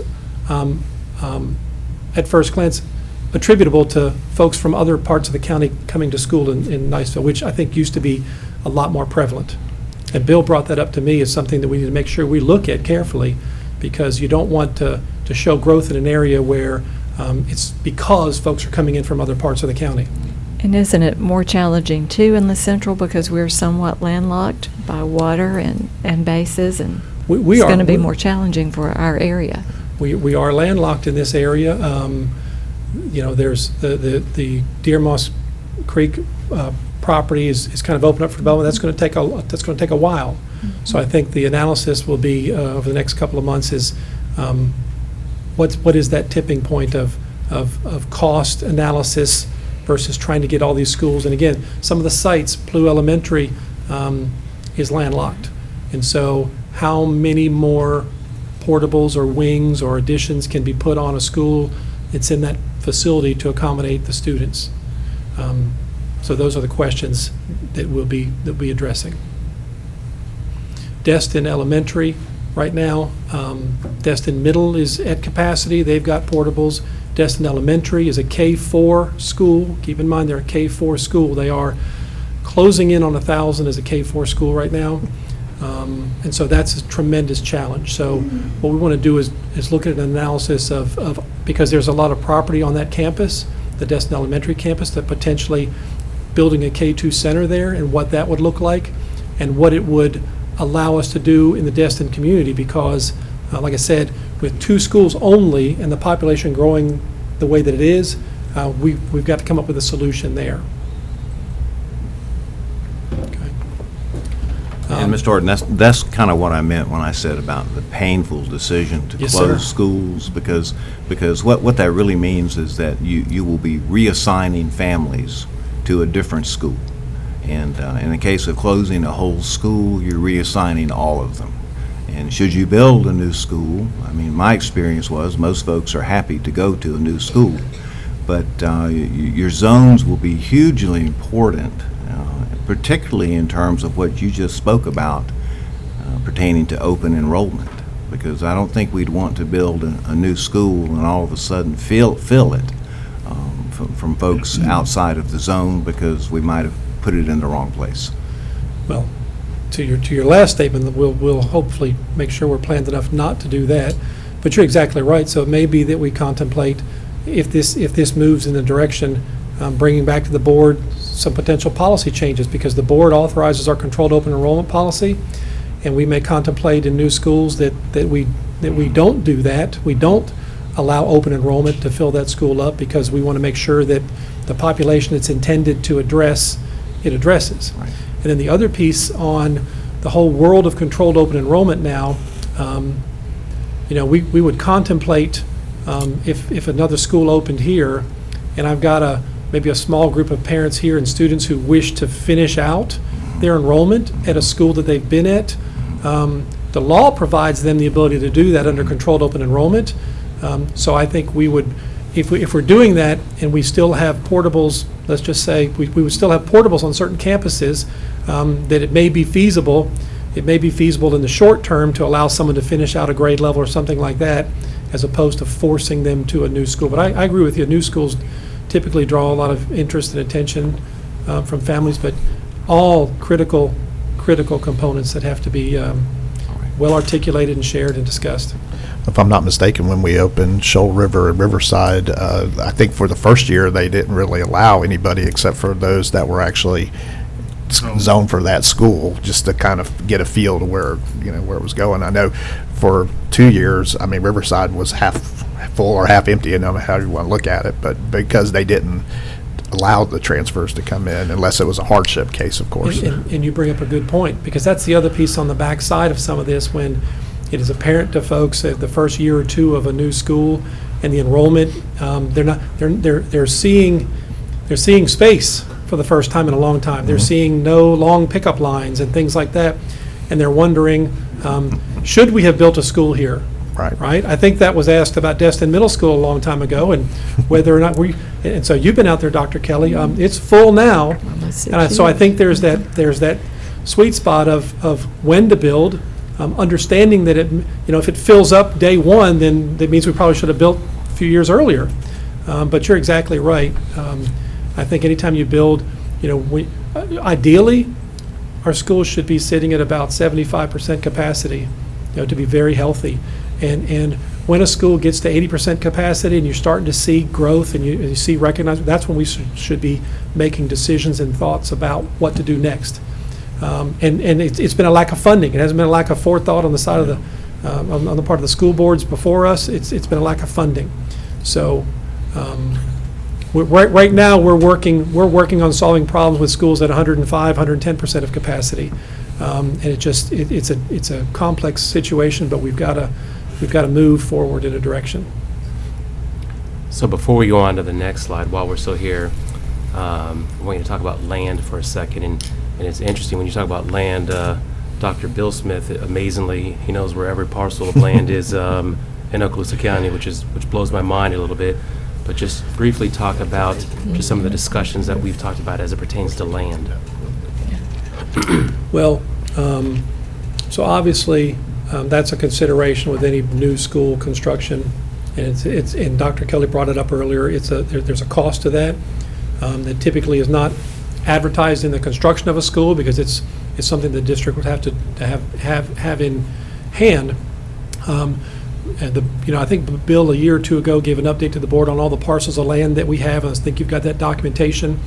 I've been in contact, and Bill's a great representative with the military, and I know that we're always very interested in discussing with them any options and opportunities that may be out there in terms of any kind of land we can get.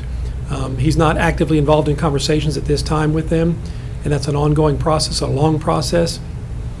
I've also been speaking with a developer here in Niceville about just kind of getting information. So I think that's a process that we'd have to undertake relatively quickly if we make a decision to go the route of school construction. There's land in the district, but that's in the district's land bank, but it's not always necessarily in the exact place that you want it to be. So then I think there's pieces where the board might authorize us to negotiate, to swap land, to do other things that would provide us parcels where we believe we need them. Mr. Horton, real quick, Dr. Smith, I know you gave that package to us a few years ago, and out of respect to Dr. Kelly and Ms. Ivanchek, I don't think they have that package. Is there any way we can get them so they'll be up to date on that? Yes, sir, thank you. They'll be interested to see where we have property sitting. The growth in the south end being what it was, I think the focus in the south end would be classrooms where they need to be added. So we do have portables in the south end, there's no question about that, but identifying those and where we can do it efficiently, adding classroom space there. Our smallest school in the south end right now is Edwins.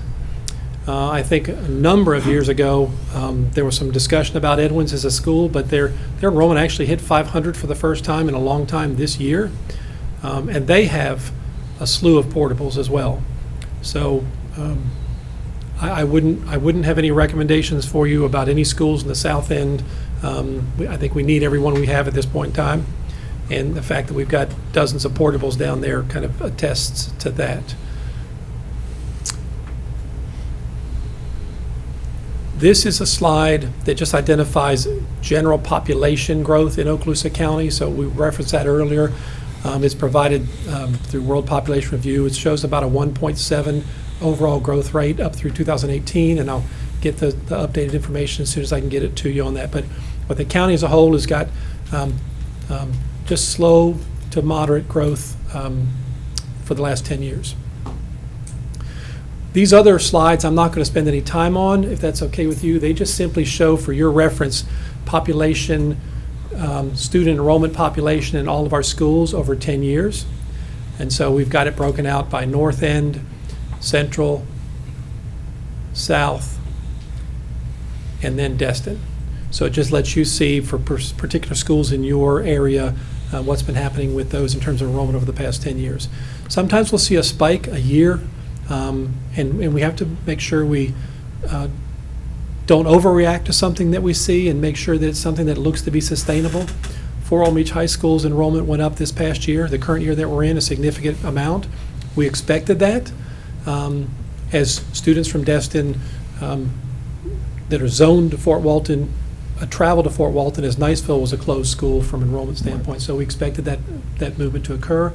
Obviously, with the Destin Charter High School, there's a possibility there for some of that enrollment to be drawn back to that school. So we have to contemplate that in our projections. It's interesting, if you could go back to the north one real quick. And of course, I represent the majority of the North End schools over there. But I know when you did your presentation at Crestview High School a few weeks ago, and of course, I hear it all the time, when we get into, when we're going to get a new high school, when we're going to get a new high school. It's interesting to see the 10-year average growth on that. That's one of the lower ones. So it's very interesting to see those numbers there. 0.6, yes, sir. Yeah.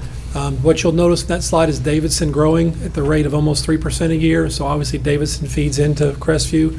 Shoal River Middle School feeds into Crestview. We're seeing both those schools' enrollment go up. Right. We want to look, are the middle school enrollments going up, but the elementary school enrollments are going down? Because if that's happening, then we've got a bubble coming through. We just need to figure out a way to weather it. If the elementary enrollments are going up and the middle enrollments are going up, then it's pointing to the fact that enrollment's going up. Right. And we have to address that. But so some of that is maybe going to start to catch up with Crestview in the next few years. I know Right. they've got a fairly good size incoming freshman class this year, maybe not as big as last year's, but that number should be up a little bit for the 2021 school year. Right. But looking at a 10-year, Yes, sir. though, it's very, Yes, sir. I mean, very flat. When I ask folks to tell me what they think that growth rate is, they'll say 8%, 5%, and Right. it's 0.6%. Right. And all of that discussion plays into what was the designed capacity of the existing facility, and what additional amendments, if you will, we've made to that capacity with additional space, whether it be portables or new construction. Because some of these schools were built for smaller numbers of students. They were, and you see that in the cafeterias and the other ancillary facilities on campus, that they're not built to handle the number of classrooms Exactly. we've added to them. We'll also always want to remember over the last 4 years, 5 years, the ramp up of military presence in that area. Yep. And I don't see that going down. So while the long-term average is lower than we expect, I would anticipate in the future, and that may be exactly what's manifesting itself in the middle schools, Right. is that ramp up on military presence.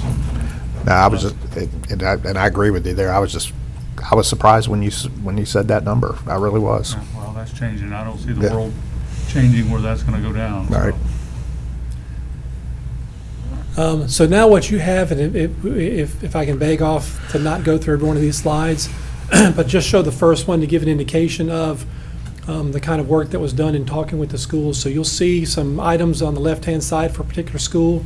You'll see some X marks as identified as a need at that school. And then you'll see some columns, A, B, C, D. And so generally speaking, principals provided us with some prioritization from their perspective. You'll notice on these individual sheets that things like single point of entry and site work are all a priority. There are some other items there that may change in terms of their priority or their actual need.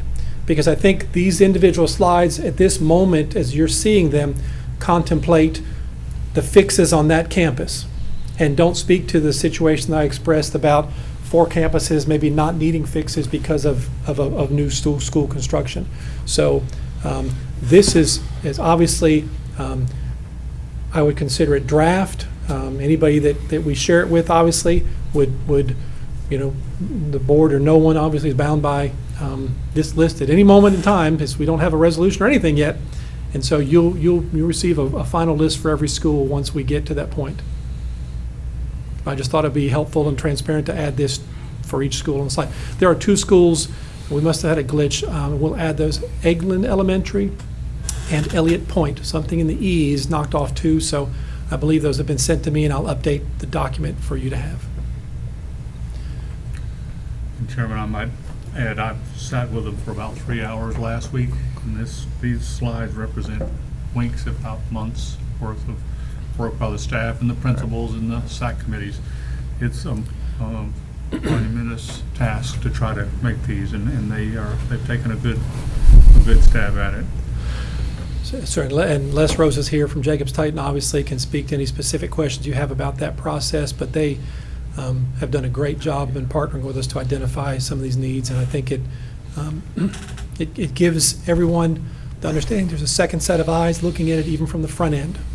So the Citizens Oversight Group on the back end evaluating the use of these, but also we've got a company that's been doing this across the country for a long time, can provide some valuable input to us. Well, Superintendent, I'd like to make a request, and my colleagues might concur. If it would be based on some of the kinds of questions that I've received from different community meetings that I've attended about this initiative, if it might be possible to put this presentation, just an excerpt of this specific presentation in today's workshop on our school district webpage on the very, very front, so that when these kinds of questions are asked, I can simply refer folks to okaloosaschools.com. It's on the front page. And then in addition to the video expert, you did a great job, video excerpt, if we could also perhaps have some of these slides, because I think they really go to the heart of some of the kinds of questions, specific, detailed questions that folks have asked me. And I would love to have the opportunity to try to explain them with some of the information that you've provided to us, but also to refer them to that quick link on our home page. And I would ask the attorney, would that be something that we could do? I mean, we're presenting this in public, so. Certainly. Yes, sir. This is a public presentation, so it can certainly be included there. It's factual information. It includes work that Mr. Horton and staff have done to project, but it's all district information. So that would be a request then I would ask, and it would, and I know that folks that are working on this initiative are making presentations in various places constantly, and it might be a benefit to them as well, to have ready access to this information and to refer citizens to this link so that they'll be able to have exactly what we have that demonstrates the need of these funds. So if that would be something you would look at, and I think Mr. McNeely could just make an excerpt of this workshop of just this portion so that folks wouldn't be so bored as to have to watch the whole thing. I definitely think that's a great idea, and we can do that. Right. And the last slide that I moved off of was just simply a discussion slide, so obviously is there questions or comments, I can stand or Well, sit. I'm going to go around and Okay. start with Dr. Kelly, I'm sure. Well, the only other question that spawned was only because it was a thought when I was at the district office was, is there consideration ever in the case of a situation like with Crestview? I know the citizens have talked to me primarily because I spent a good deal of my career there. But in the case where people don't necessarily want a second big high school, is there consideration for maybe a 9th grade center or any of those other maybe different configurations? I Maybe think- applicable to other communities too. That's just the one that has brought No, it to my that's good attention. input, obviously, and as we look at Crestview High School, and at this point, not part of a recommendation to build a second high school, I think there is a lot of sentiment in that community about being a bulldog. Yeah, exactly. Once a bulldog, always a But bulldog. I My do- daughter too. Yes, ma'am. So I do think there are different thoughts circulating about that school and how to, if we need to expand its capacity some on premise, how that might look. Mhm. That's a very good observation. And there is room there to expand out there, so, I mean, we do have room out there. Dr. Wayne? No, I've talked too much already, so I'm good. No, your input has been very much appreciated, so, Mr. Destin. Well, I just want to congratulate the staff and Jacobs Titan. They're trying to look at this thing from every angle. Crestview is a prime one. What can you do there? It obviously is going to grow. There is some property surrounding that, and there's room on the campus right now. So, I look forward to hearing some unique solutions to that problem. Well, my only comment is just looking at one of those slides, there was 2 words that came out, and it was vision and forward. And this school board, superintendent, previous school boards and superintendents have a vision to move forward. And we will continue to move forward. We have a vision. Unfortunately, we only have so much we can do with the money that's given us. So with the vision to move forward, the half-cent sales tax, if the citizens of Okaloosa County do vote for it, I want them to look at it as a vision, as an investment in our future. Like you said, you talked about retirement. We're not all going to be here in 10, 15, 20 years. We're going to be doing something else, but we owe it to the future of our school district to have a vision to move forward. And I think this is just a part that's going to help us be able to achieve that. So whether you have kids in school or not, or you're a property owner or not, we all have a vested interest in our public education here in Okaloosa County. And I would just look at it from this. Somebody took the time to invest in me to get to where I'm at, and I think I owe it to those children that are going to be coming up that aren't in school right now, that aren't born yet, but give them the opportunity to have a state-of-the-art facility that they're going to be able to get the best education possible. And we've already proven in Okaloosa County, we are a top-rated school district. And I'm very proud of that, as well as my fellow school board members. But for the general public, the schools, if this doesn't pass, guess what? On the next day, we're still going to pick your children up. We're still going to take them to school. We're going to feed them. We're going to do all of that, and we're going to do it proudly. But just look at it as an investment in the future of our school district moving forward. So I like the vision forward thing. If I could add to that, not only is that true, and I certainly support that notion, but the fact that healthy schools are the best indicator of a healthy community. And I feel like when people come here and they move here primarily for our schools. And when you look around and you see the health of our communities and you see the businesses thriving and the homeowners associations thriving, that's an indicator that the schools are healthy. But I don't know how long we can continue to be at the top ranking as our facilities degrade year after year and decade after decade. So to me, that's an even greater thought. And real quick, Mr. Horton, you didn't bring this up, but in fairness to the half-cent sales tax, the county had recently passed theirs 2 years ago, and they've already got their first indicators of how much money's coming in. But at what percentage is the tax burden on the local level for that particular half-cent sales tax? So this isn't my research, but I think there are groups out there that are stating that, based on their research, that upwards of 56% of the sales tax revenue that would be generated from this surtax would come from tourists.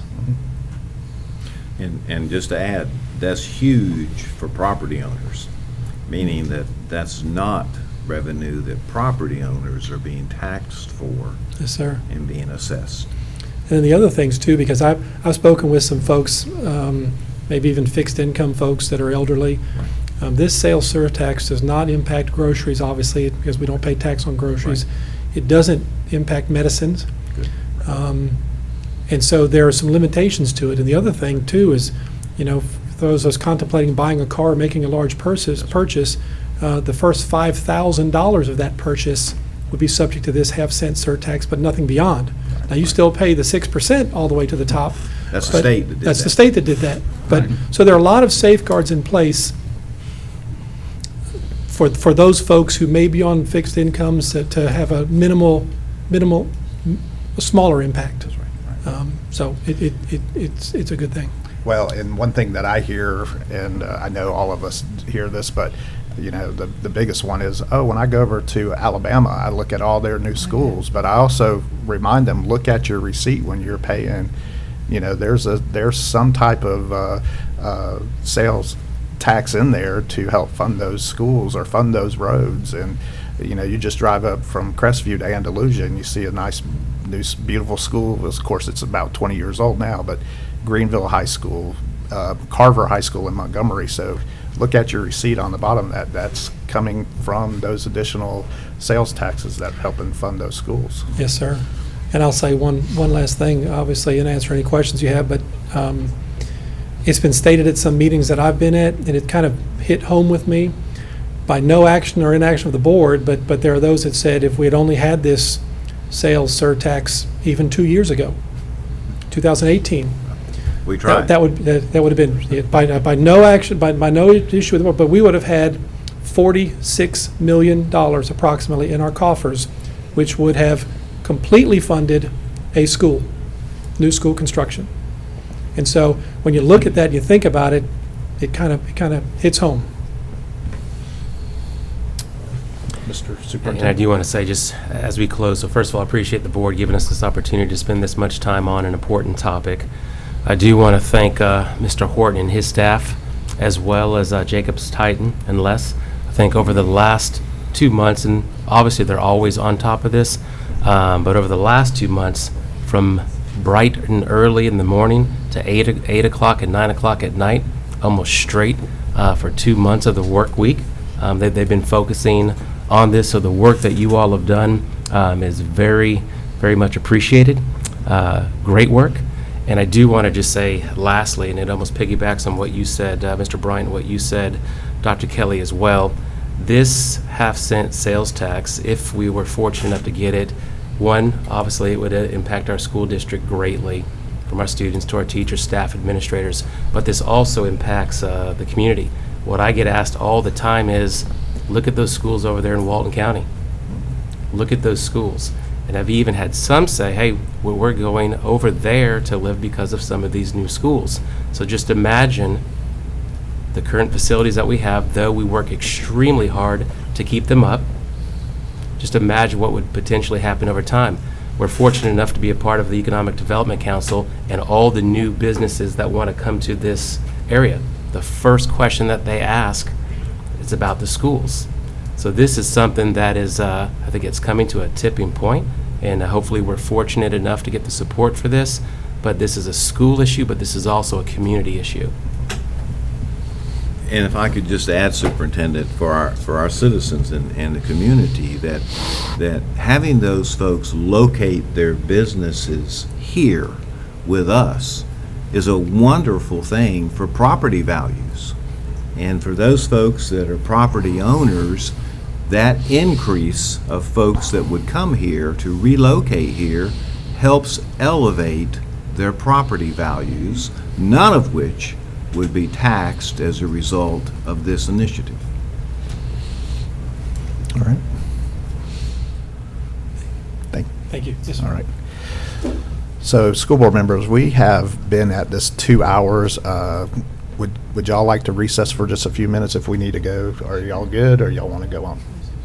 You good? I can do either way. Okay. All right. So we're going to move down to consent agenda. 8.1 will be the approval of the consent agenda. 8.2 will be approval of the minutes of the workshop meeting of February 20th, 2022, the minutes of the regular meeting of February 24th, 2020. And school board members, at any time, if you want to ask a question or, jump in there, just let me know. 8.3 will be the appropriation of District 2 school board member capital outlay funds to Fort Walton Beach High School for the student desk and chairs in the amount of $5,985.16 presented by Mr. Dewey Destin. 8.4 will be the request to advertise a public hearing for a revised job description for school bookkeeper.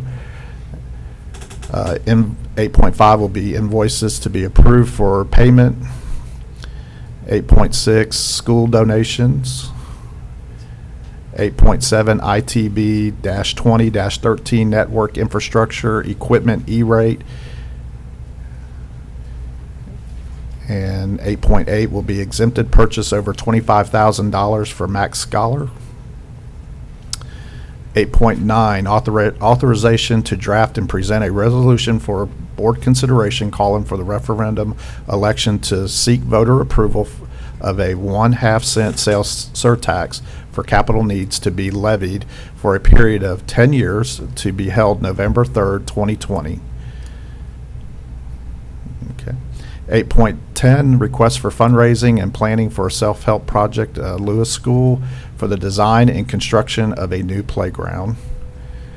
8.11, summer school programs for 2020, SIS, ESY, summer scholars, and junior lifeguard program for credit.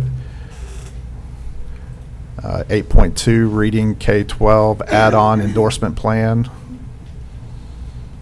All right, so we'll go down to number 9, and that's superintendent human resources. The first two are informational only. So employees on administrative leave, and then the drop deferred retirement option list. And then 9.3, substitute employee suspension. And the following, moving down, okay. So 9.3, substitute employee suspension presented by Dr. Hale. 9.4, cleared certification requirements and issuance of contracts for the 2019-2020 school year. 9.5 is the out-of-field report for the 2019-2020 school year. 9.6, employment separations. 9.7, personnel recommendations. 9.8, employee transfers. 9.9, employee suspension. 9.10, reinstatement reimbursement of sick leave due to line of duty illness, injury, medical examination. And then 9.11, leave without pay. And then discussion, nothing as of now. And then Mr. Destin, we'll let you speak. Chairman, we are moving along on all our projects, and I will try to bring you a more complete report on Monday. All right. And information technology seat management contract, nothing there. And Mr. McInnes. No report today. Okay. And Mr. Superintendent, we got 14.1 out-of-state student trip request, and then anything you'd like to add? Thank you. And I know we've had a longer meeting, but I think this is important. As you know, right now the governor has declared a state of emergency as it pertains to the coronavirus. The president has also spoken about it as well. So I'm going to make a few comments, but I'd ask Ms. Schroeder to come forward. About last week or so, we reached out to Dr. Chapman, and we wanted to make sure that we were doing everything that we needed to do as pertains to just the possibility of the what-ifs. So we want to make sure that we are as prepared as possible, that we're doing exactly what we need to do, and also have a plan moving forward. So we've spoken with Dr. Chapman, we've spoken with the Department of Education, and multiple others. We put out a lot of communication to the schools. We put out communication to parents as well. But I want Ms. Schroeder to come up and kind of just talk specifically about what we've done and where we're going. Before she speaks, who is Dr. Chapman, by the way? She is over the Okaloosa County Health Department. Okay, all right. Just for people would know who she is. Yes, sir. I appreciate it. Yeah. Yeah, Dr. Chapman is the medical director for the Okaloosa County Department of Health. And on the 25th, last week, at the request of Mr. Chambers, we met with Dr. Chapman and her epidemiologist from the Department of Health, and wanted to get ahead of this. And I think we've done a really good job getting ahead of this. I think we're in a pretty good place as far as what we have done in our district. From that meeting last week with Dr. Chapman, she had several recommendations for us, and we have implemented all of those recommendations. The first one was to begin updating our preparedness plan. We have done that and are in the process of finalizing our edits and our the recommendations based on the CDC's guidelines and things like that, and we should have that available, I would say, in the next day or so to share publicly with that. She also recommended that we increase our diligence and our respiratory illness prevention measures. We have done that. Basically, it's those things that we should be doing every day: hand washing, coughing. I saw good job, Mr. Horton, coughing into his elbow here.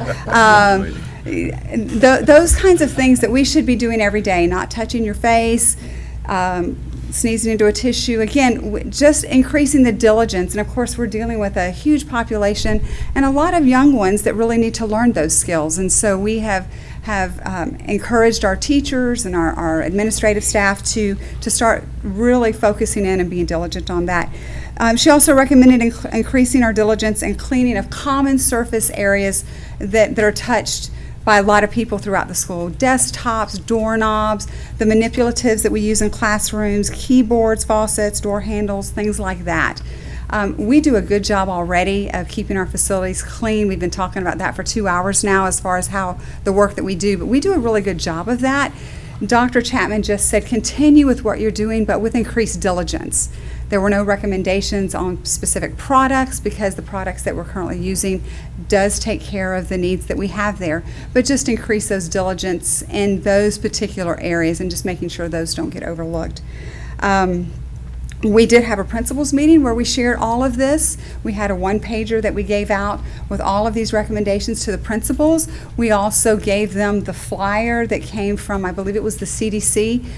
We've been looking at so much information, it's hard for me to keep who's who, Department of Health, CDC, but I believe that one was the CDC that we gave to schools, and we asked them to post these flyers throughout your school. We want to remind teachers, students, faculty, staff, everybody, this is just good practice, but we need to make sure that we're doing that. And I've actually been in several schools this week and saw those posters up and around. We posted those, we've asked them to post them on their websites, and we've also posted on the district website. And I would like to say thanks to Mr. Horton and his team, Debbie Buchanan, our webmaster. She does an amazing job. And I will tell you that our website and our coronavirus information out there has been bragged on and has been shared by Dr. Chapman. Even in our region, she shared with me that she was at a regional meeting yesterday and recommended to all of those Department of Health directors, look at our website because we put it together in 48 hours, and it's really good. If you haven't checked it out yet, there's a lot of good, correct, appropriate information out there. So, so that's what we've done. All of this has been done in coordination, hand in hand, lockstep with the Department of Health, with the Department of Education, with the CDC. So everything that the information that we're sharing is coming directly from them. We did activate our pandemic preparedness team. That's the word of the week, by the way, pandemic. Pandemic preparedness team last week. And of course, Mr. Chambers almost already mentioned that the governor declared a state of emergency on Sunday. So again, we were already in the process of doing all this before that emergency was declared. As of Monday morning, those amped up significantly as far as the activities that we were already doing. Again, we were already walking down that path, but we picked it up even more. We received the chancellor's memo. And from that chancellor's memo, we again tweaked some of the things and some of the information that we were putting out. I will say on Tuesday of this week, our pandemic preparedness team met. And I'll tell you, that team we had about 20 people from the district and from the community get together and look at our plan, give us suggestions, give us recommendations on how we can do better, what we can do differently, how to prepare for this. The last time a pandemic happened in our country, it was the flu, and it was several years ago. So most pandemic plans basically reflected the flu. And one of the things we had to do with ours is really adjust it where it just wasn't flu focused, because what we're facing now is not just the flu, it's a new virus. Kind of, they're calling it the super flu is what they're calling it, or the flu on steroids. I've seen a couple of comments about. So we adjusted our plan to take the language of just the flu out and recognize that a pandemic is what we can do for all pandemics. And so again, that should be ready to share with you in the next day or so as far as the recommendations that came from the other agencies and our own department. The input was pretty amazing at that meeting. I wasn't part of the district the last time this happened, but we have a wealth of knowledge in our district as far as managing these kinds of things. Our folks are pretty sharp on getting things together pretty quick. I do want to send a big shout out to Dr. Smith, who has ordered 22 bottles of hand sanitizers. Cases. So if you'd like to take a tour to our hand sanitizer department next door in the warehouse, there are boxes all over with hand sanitizer. So every classroom will have hand sanitizer. That is a recommendation from the CDC. Hand sanitizers at least 60% alcohol content. So Dr. Smith ordered those. We are getting those out as quickly as we can.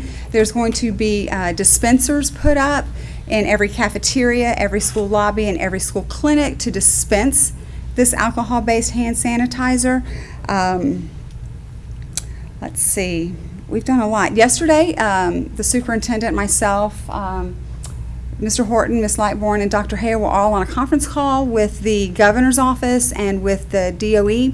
Again, updating, the Surgeon General for Florida was on that call, giving us recommendations. And I will tell you, the biggest takeaway for me as a healthcare provider from that call is, and for the public to also recognize, we are still at a very low risk in Florida. We're at a higher risk of getting the flu in Florida, and that was the takeaway that really the Surgeon General from Florida mentioned on that conference call. That doesn't mean drop our diligence. That doesn't mean do anything differently. It just means that we need to keep doing what we're doing and really give out that correct information that our families and our staff need.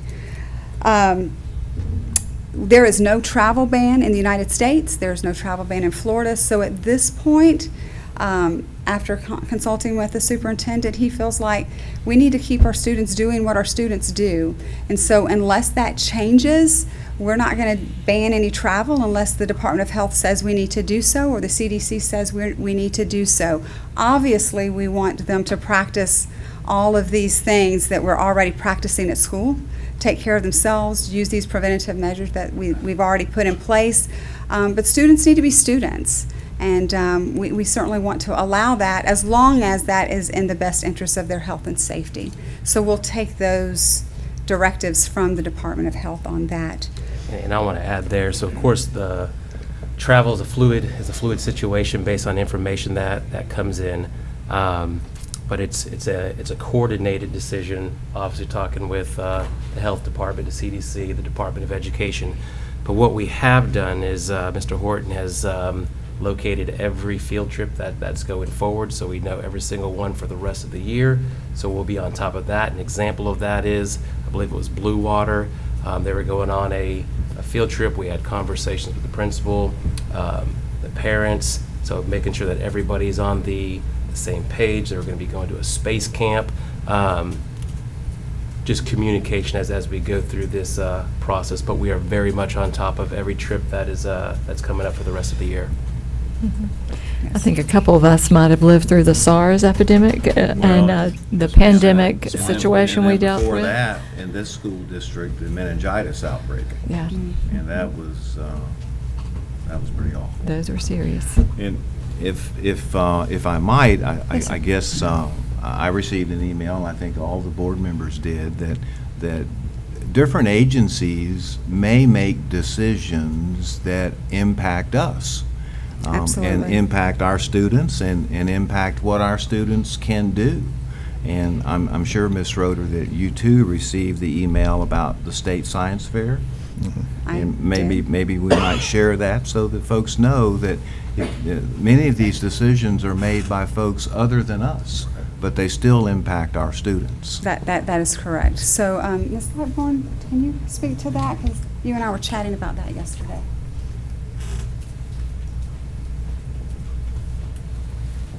Yes, the state science fair was canceled on their side, so our students will not be participating. No students in the state of Florida will be participating in that, and that, of course, is out of our control. That's right.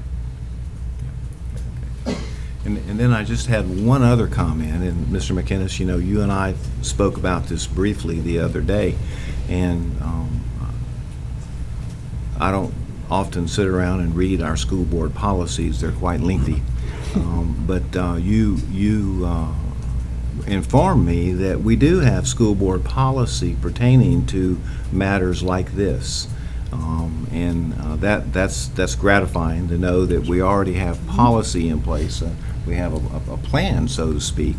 And then the second thing that we talked about was the role of the public health unit director, Dr. Chapman, in these kinds of situations. And I think statute may specifically provide some direction to really the whole county, I think. That is correct. In terms of her role in this kind of matter. And if I remember, and statute changes, so it may not be the same, but at one time, particularly with the meningitis scare outbreak, her role was quite extensive and defined by statute. And here again, decisions were made by that entity rather than this school board or the superintendent and his staff. And so I think that might still be the case, but I know that you folks are looking at that. It is, and that statute is also, as far as our pandemic plan, the Department of Health was very active in putting that, the changes, the updates, together. Dr. Chapman has actually included the actual statute in our plan as far as what her roles are. Very good. So that's in section, that's in section 1 of our Excellent. plan, so that is Okay. addressed. And I think it's important for the public to know that Dr. Chapman has a major role in She does. this kind of matter pertaining to any actions that might occur.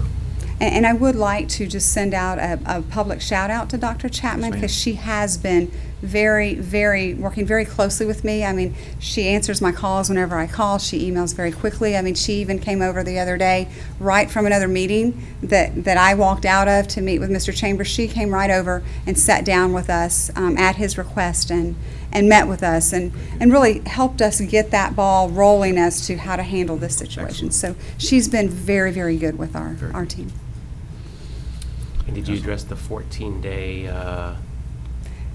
Yes, sir, I'll be happy to do that. And so the CDC does recommend there is 5 countries that are on the level 2 or level 3 travel ban. Japan is the level 2, and then there's 4 others. China, South Korea, China, Italy, and Iran. Thank you. That are on the level 3 travel bans. And so the recommendation at this point from CDC is the 14-day self-isolation of anyone coming in from any of those countries. Now, with spring break coming up, we are going to get out some information again on our website to share with families.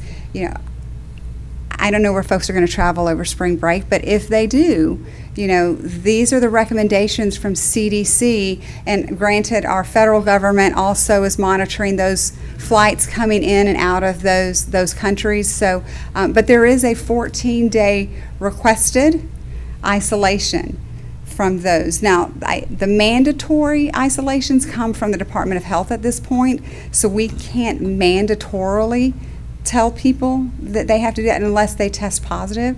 And again, that's a Department of Health piece, but right now that is the CDC recommendation.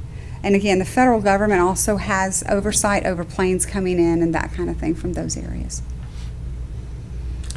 Chairman, if I may, I want to congratulate Dr. Smith on acquiring as much hand sanitizer as he did. I think those suppliers had already sold it to 3 other people, and I'm not sure what he threatened them with, but he got his share. He absolutely did. But I want to ask, I know that you mentioned stepping up the cleaning of the common areas. Yes, sir. Have we increased the frequency? How do we do that? What's the mechanics of that? I'm going to let Dr. Smith share on that one.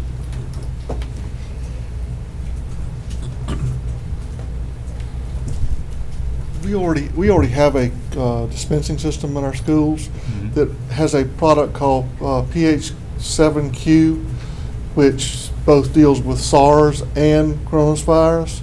And on the coronavirus, it's only a 60-second kill factor on it.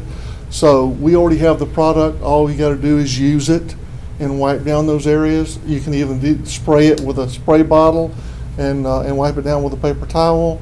And that's what we were using before, and that's what we'll use now. Are we stepping up the frequency? Yes, as much as possible. And I will say, yes, when we met with the pandemic team, our union folks were there in that meeting, and Jordan had mentioned that teachers are already increasing their diligence in the classroom. That they do that naturally. It's what teachers do because of their caring hearts and what they do, and so.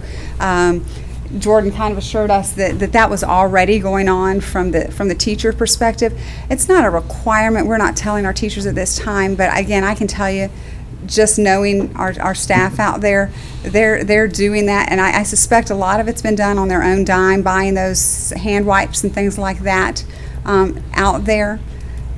Well, I know And I just want to add to that really quickly, though, because we sent out an email as well to all OCSD, so desks obviously being clean, doorknobs, but also manipulatives, also keyboards. But I want to go a step further, because the custodial staff, that they do a great job, and teachers, though they do a great job, in ed support, though they do a great job, this is an addition on them, so to speak. But working with our union, I feel good about that.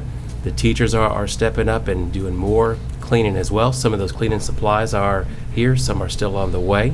So once again, this is a team effort of how to approach this. And then I think it would be an understatement as well if I didn't say as well for Dr. Bill Smith, kind of what Mr. Destin was saying, how he acquired this these cleaning agents this quickly when they were out. We may have to have a conversation about that in a little bit, but I don't want it to be understated in any way, shape, or form what our teachers are doing and our ed support staff are doing and administrators are doing in this process as well. So that's very much appreciated.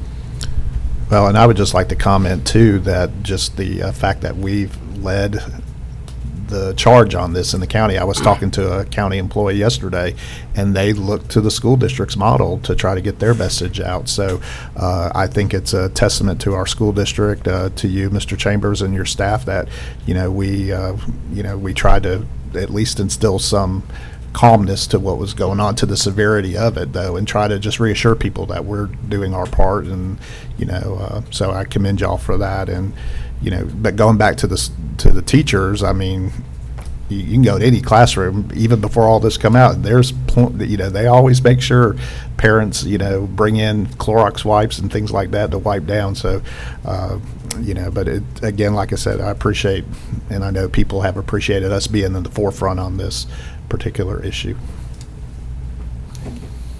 And thank you, Ms. Schroeder. Ms. Schroeder has done an absolutely fantastic job stepping up to the plate in this. And when Dr. Chapman called me on Saturday morning to share that our work and our website was what was being shared with the other municipalities and those throughout the state, well, Ms. Schroeder and her group, and the fact of pulling everybody together from those throughout the county to our unions and so forth, everybody coming together, that's what it's all about, so I'm proud.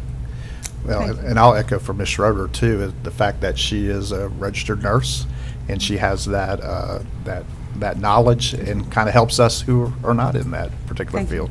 So. Thank you.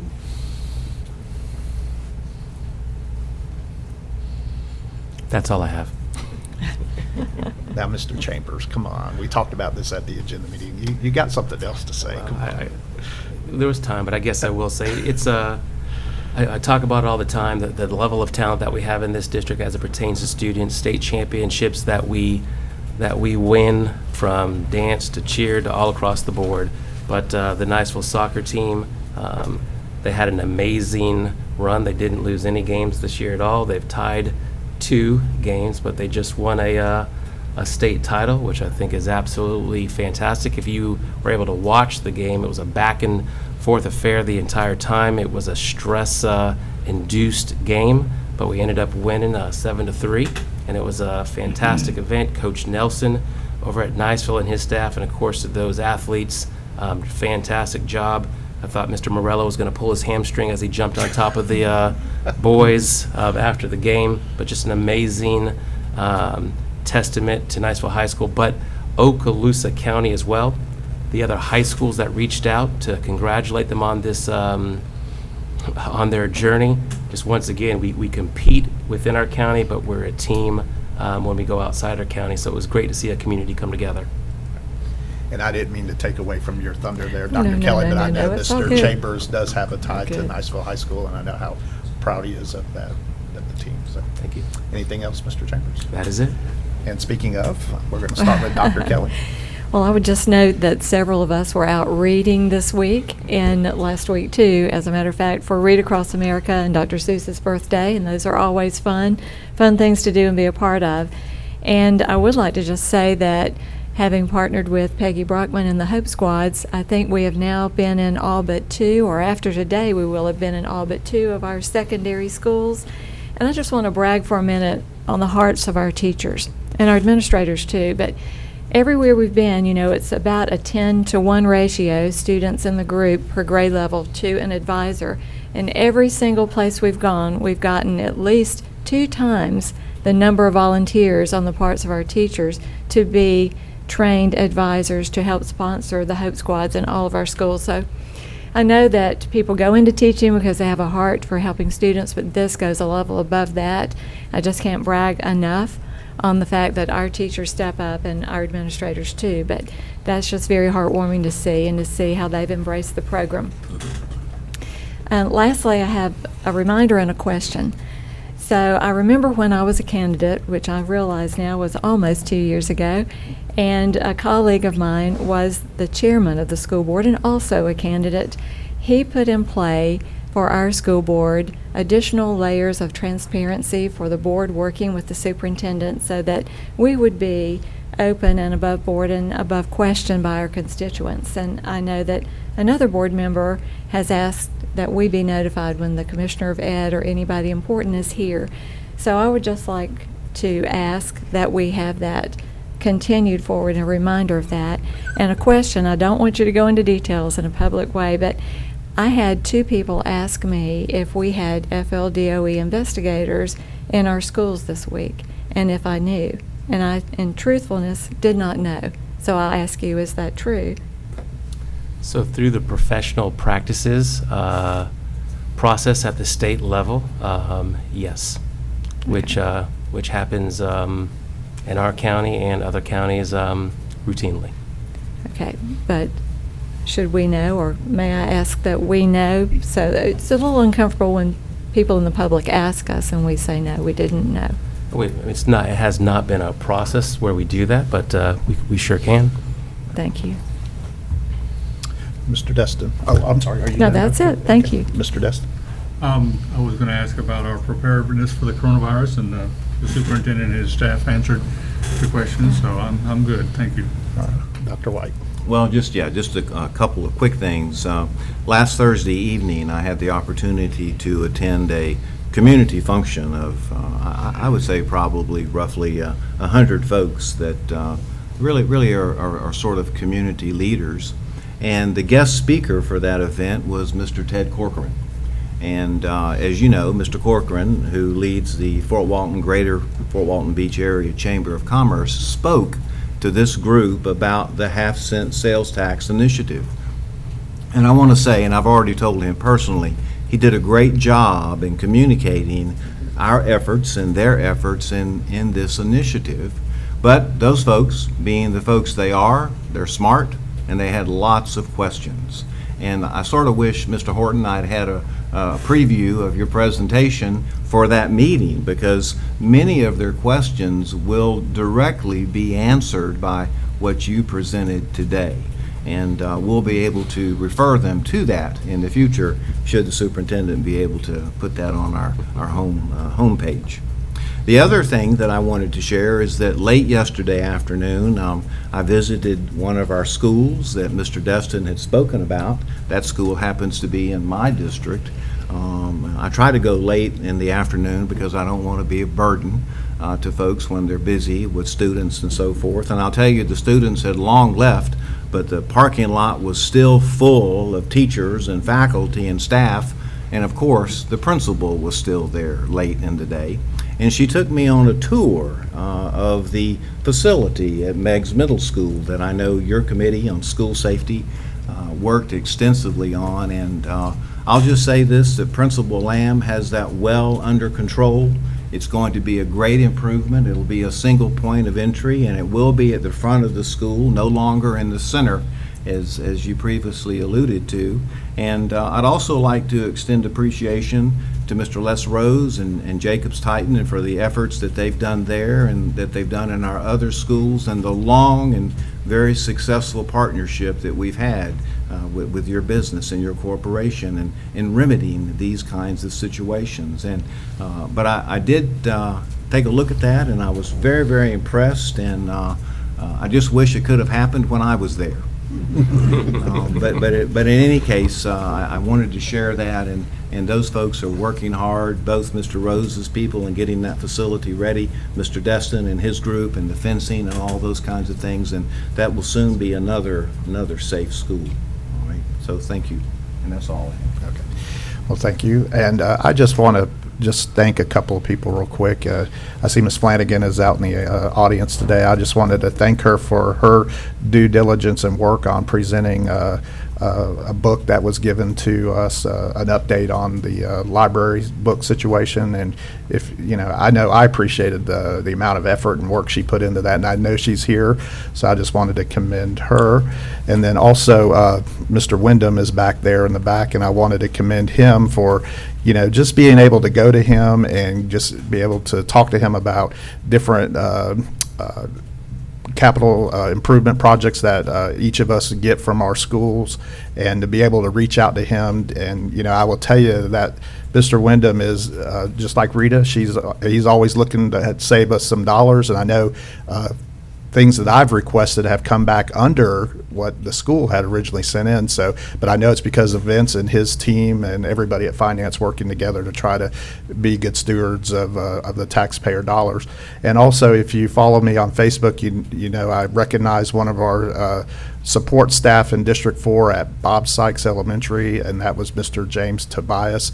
And I just wanted to just publicly say that how much Mr. Tobias does for Bob Sykes Elementary, and judging on the responses that I saw on the particular post, he is very much well respected and loved, not just at Bob Sykes Elementary, but across the entire north end of the district. So I wanted to give a shout out to Mr. Tobias for all that he does. And that is it for me.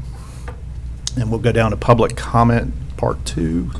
And then we do have some public hearing. 17.1 will be public hearing for the adoption of revised job description for mental health counselor. And then public hearing for adoption of revised job description for social worker.